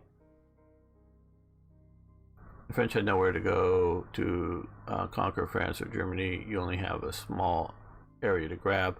Huge disadvantage compared to Russia. Yes, absolutely. But, yeah, warfare is a political act. And it has to be seen as that. And politics is perception. And so if you have the perception of overwhelming victory, you can have various outcomes that aren't going on. So, and we don't know. And so I'll agree that I'm not sure what would happen. And I think I did say that multiple times. But I could see different things happening for sure. Now we're going to bring these bombers down here. Okay. So these are all being punished now that they left their trench. We're going to bring... Now...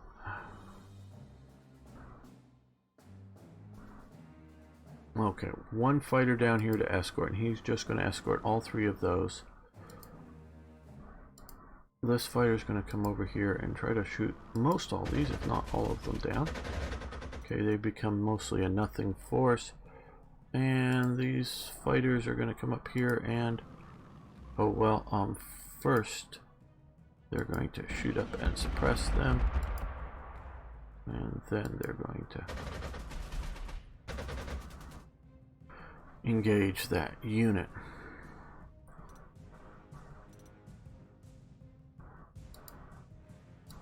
Now they're going to kill the anti-tank gun and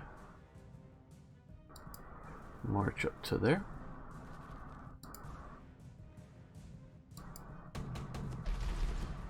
We're going to do that, take the town, and then recon up over to here. Oh, T-34s, okay, good, we know where they are.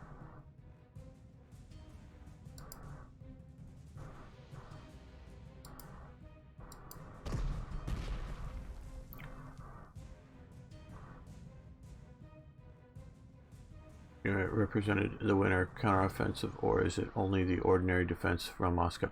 I don't know for this scenario what the counteroffensive represents. I'm not sure. Is that German aggression, United Russians? Ah! Duba, I'm going to just call you Duba. But that was after a while. When you get the first wave of the offensive, the 1941 element of it, particularly in the Ukraine and obviously throughout the war, basically in the Baltic states, but particularly in the Ukraine and the Baltic states, very, very pro-German feelings as they're coming in. But even the other parts of Russia, there's a sense of liberation. It is only once you're getting into 42 and beyond do you really start seeing a lot of the resentment to the German occupation, because you're absolutely right. They treat the Russians abysmally, and there is now a unified anti-German feeling. But that is only after a while, not at the start. That's as far as everything I've read and watched. See, and partisan activity is, again, only after sort of the start of the operation.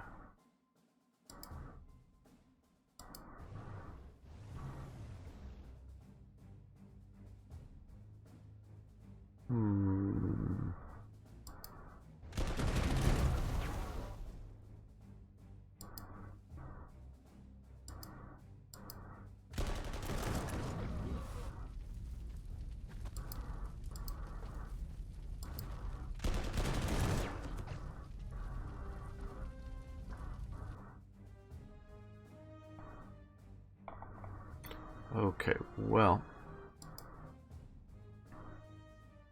not the best anti-tank. Where are my other? Well, they're down here. Well, you're gonna come up here.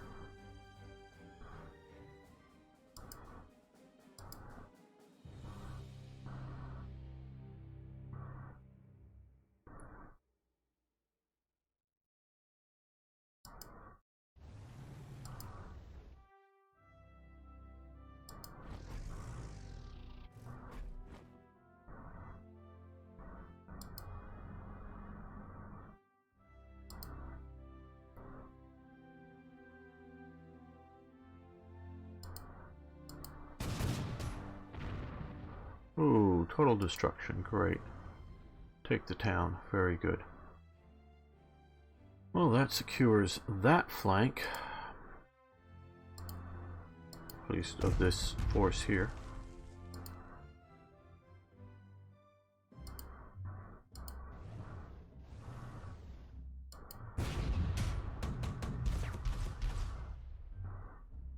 Now here we will, and we will reinforce that.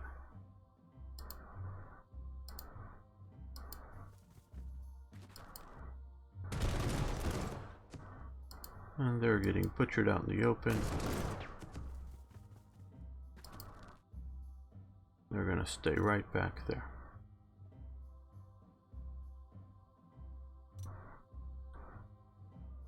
Okay, so far so good, though we're not obviously just cleaning the clocks of everyone. And +4, that's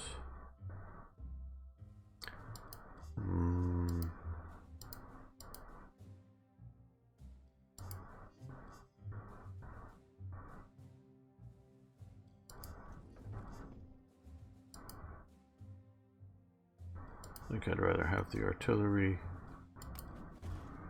reinforced with the AA guns.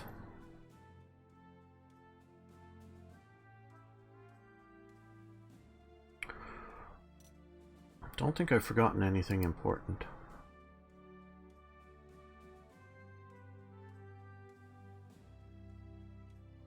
Oh yeah, a lot of the cut-off troops did go into partisans.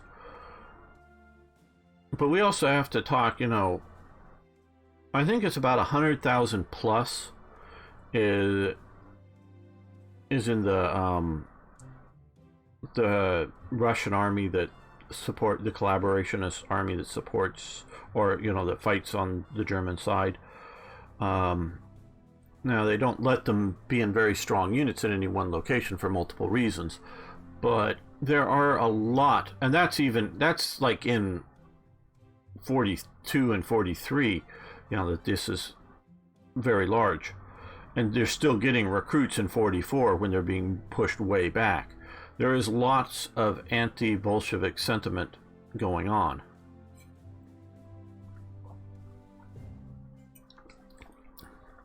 And the Germans really are the main people that push people into you know, into anti-German feelings. Uh-oh. We may...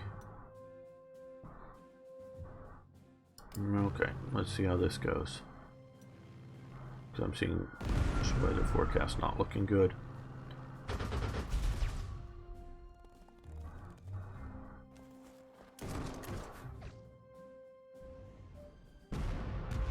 Well, that didn't work out too well for you.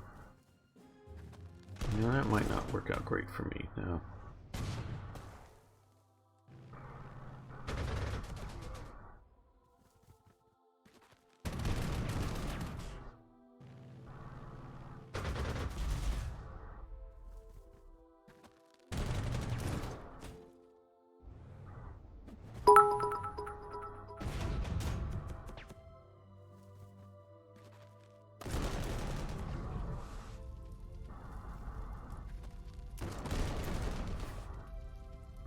Wow, yeah, run away, engineers, run away. Okay, it's going to be sunny next turn. I'm just mostly watching to see whether air power is worth having. And that winter close is another issue that the Germans, in my opinion, really messed up on. They knew winter was going to happen. It's not like winter's a mystery. It happens every year. And so they could have readily prepared for it. Even if they thought the war was going to be over, just as an occupation force, prepared for it in that sense. And they did not. Okay, so I'm sure we don't have any air operations, yeah.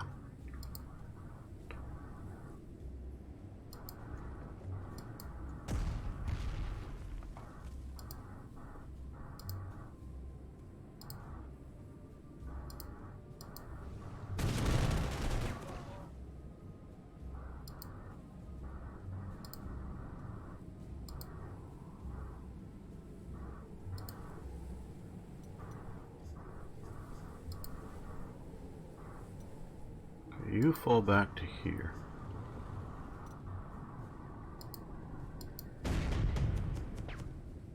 Yeah, you can stay right where you are.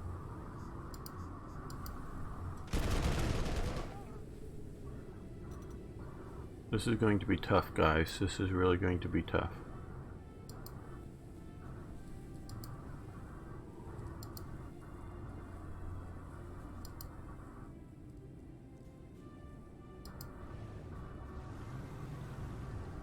Oh, come on, no, okay, no, we're just come here then.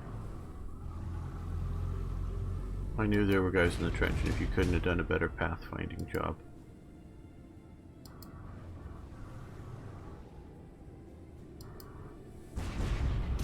One strike, two strike. Yeah, I know it's hurting me, but...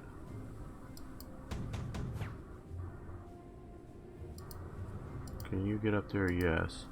You might be able to damage them some. No. Okay. Well, we are having some limited success around here, so we will continue this.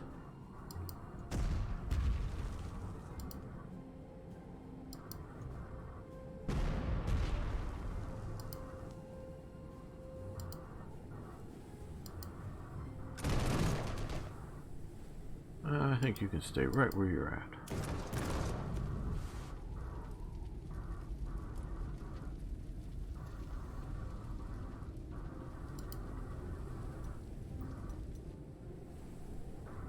That's going to take up most of my points.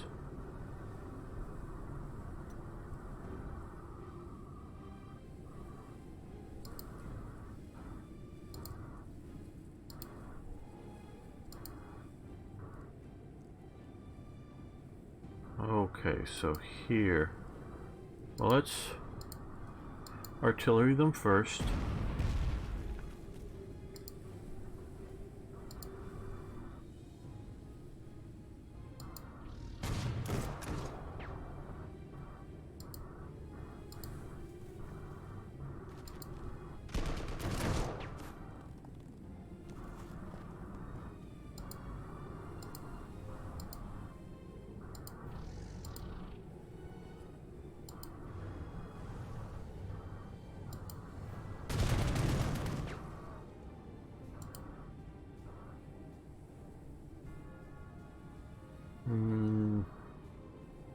think we'll just shift over to here, continue to avoid contact.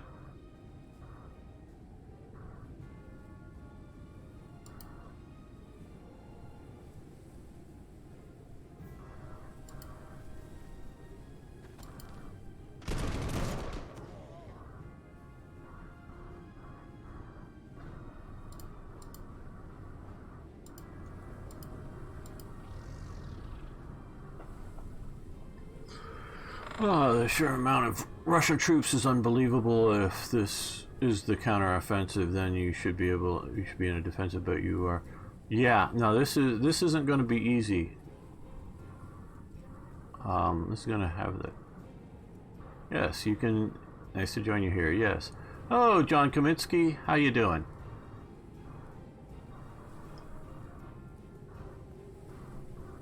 Yeah, I figured it was hello. I'm doing well. Well, I'm storming Moscow in winter. Is that ever any good? But other than that, I'm doing very well.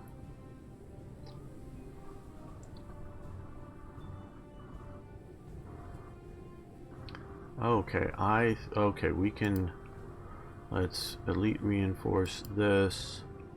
Get that up as much as possible. Yeah, okay, so we're still winter storming. Still not sure whether I'm going to restart this and get rid of my aircraft or not, though it says next turn will be sunny, so I'm hopeful.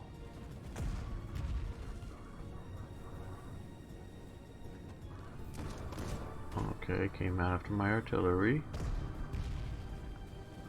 Not the worst thing you could think of doing, but I do have a couple of tanks there to mess with you on that issue.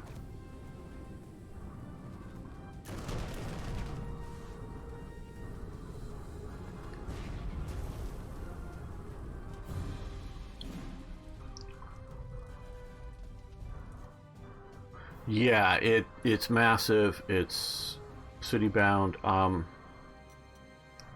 don't know if there's lots of troops in the interior in there that I'm going to have to worry about or not. It could be a real mess, or it could just be a thin outer shell, take it, and then deal with the counter offensive. I'm not sure which it will be.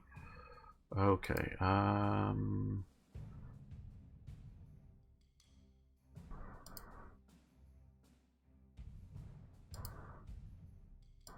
well, let's come up here. Fire here. You kill these guys just because we want them gone from our rear.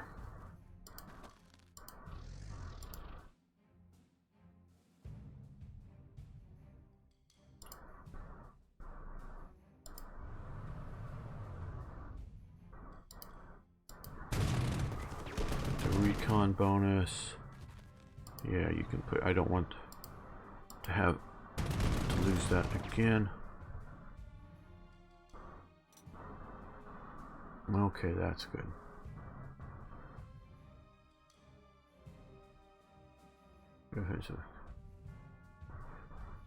Yeah, we'll see how this goes. Okay, Brett. See you soon, I hope. Yeah, we'll see how well, because they can have defensive rings without, and I don't know if maybe Nagaro has played this mission out. I'm not sure. Okay, we have this guy here. That's just pounding ourselves. That isn't doing too good. Well, we have friendly air this time, and we're going to use it. Where can you get to effectively to deal with things?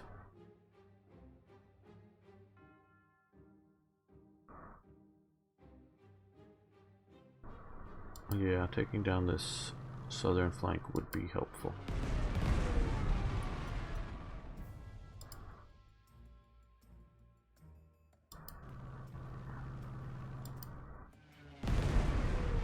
Okay, so if they just make more attacks, they're going to be awfully weakened. Now we have our level bombers, which can come up in here, which is what I was trying to save them for. Okay, they actually did 1 damage. Okay. Boom, one fire. This unit can fire twice. Second, push. Okay, we're going to push on you. Okay, they have anti-tank guns, so we're not going to do that again. We are not entirely fools. Mostly fools here, but not entirely fools.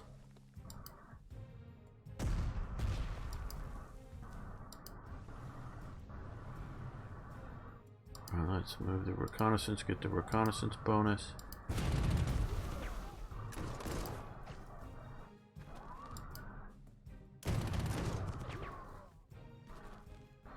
And these guys will march back here and hopefully end them.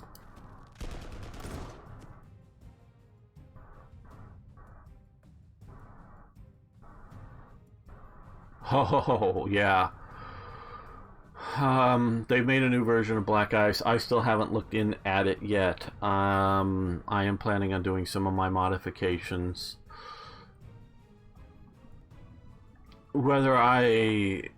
There's two ways to deal with that, is either to reduce the effectiveness of the forts, because I think they overdo it, or reduce the level of forts, or potentially both, but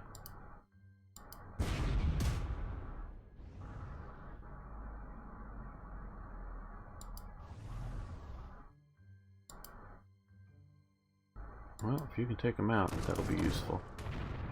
Okay, bye-bye tanks.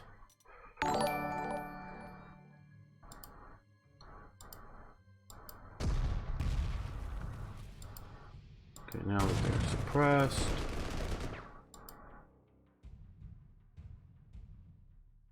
Yeah, we need to do that. And we're going to let you retreat. You can move in to fill in the gaps there. I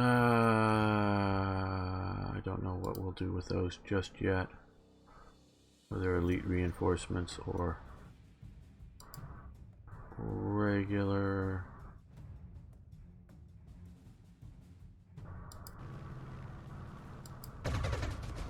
Should have strafed them before I started. You come down here to escort these though. And I think you're too far away to escort that, yeah. So we might as well as do an airstrike with you. May just do emotional damage and only a little bit, but you never know.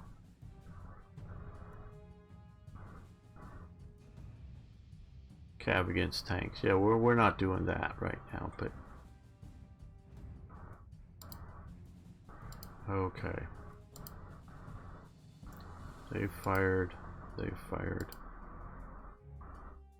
And as you can tell, no, I don't keep super close track with all of that.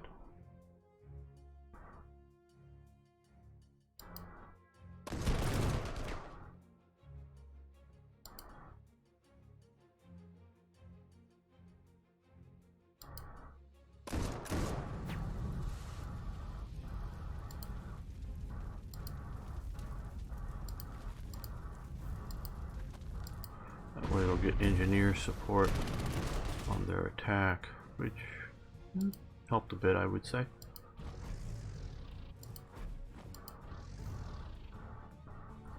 Okay, so far, well, we're not crushing them, that's for sure, but we're not in dire straits either.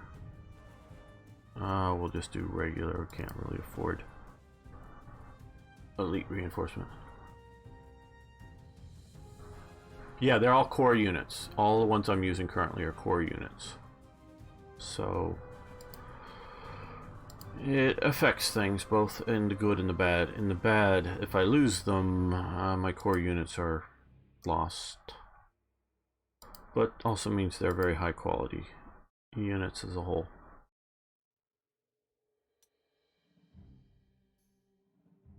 Okay, anything I wanted to try to reinforce this turn? Well, obviously everything, okay, well, no, I think you're gonna do, well, you'll fall back to here. I know they've taken that town. Hopefully they don't know where they are. We're getting close to taking this here. We're pushing actually surprisingly well in here. I'm gonna bypass these forts. I don't think they can. They're not victory hexes, and I don't know that there's any good in taking them right now. Hopefully that will survive. And we'll see what we can do here. Yes, I knew you would be coming. That's fine. You're just doing emotional damage. You're going to do more than emotional damage, but not shoot it down.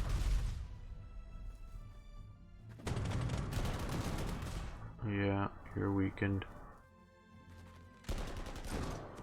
Going after my artillery. Boom.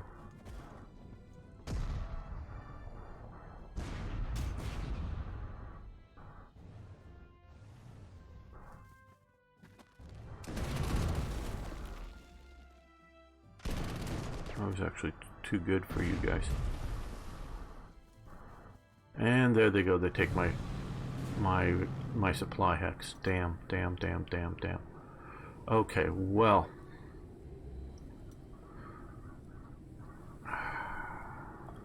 I may be restarting this just because it's snowing so much. Not that I sort of expected that. I just didn't know, because I could have redone my air in such a way as to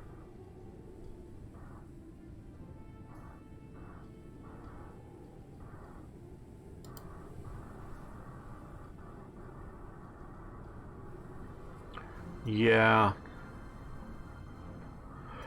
I think I would come back maybe with just 1 or 2 fighters. Leave all the rest of the air at home, because we're on turn 5 and I think the winter is only going to get snowing worse and worse.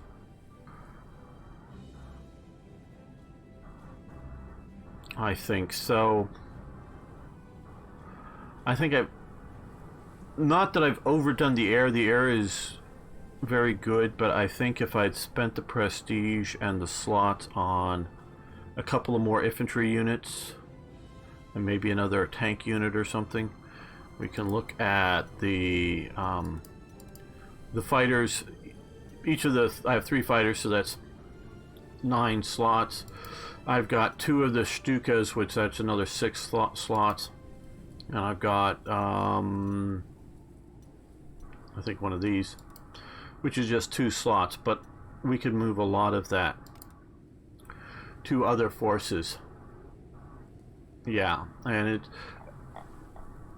I like my force mix if I had the air, but I'm looking at this turn, and it may stop snowing at some point, but it easily could start snowing again. So I think we're going to do that.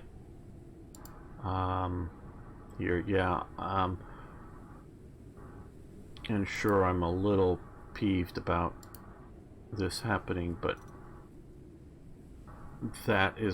it's more just because I can't pummel these guys with air power here is what's upsetting me. So I want to thank everyone for watching, for liking the videos. If you haven't already, please subscribe, and of course I love hearing your comments below. See you next time for more historical gaming. Okay. And guys, I think we're going to end the live stream here. I know a few people like John Comiskey only got here recently, and although many of you, we will be playing War Thunder and or Heroes and Generals tomorrow for anybody who wants to come and participate, free-to-play games, live streaming Sunday. And April 1st, I will be streaming another challenge. At least I think I know what I'm going to be doing. For Panzer Corps on the Slytherin channel on April 1st. We'll be doing that. Hopefully it'll be an interesting one. You guys can catch me there.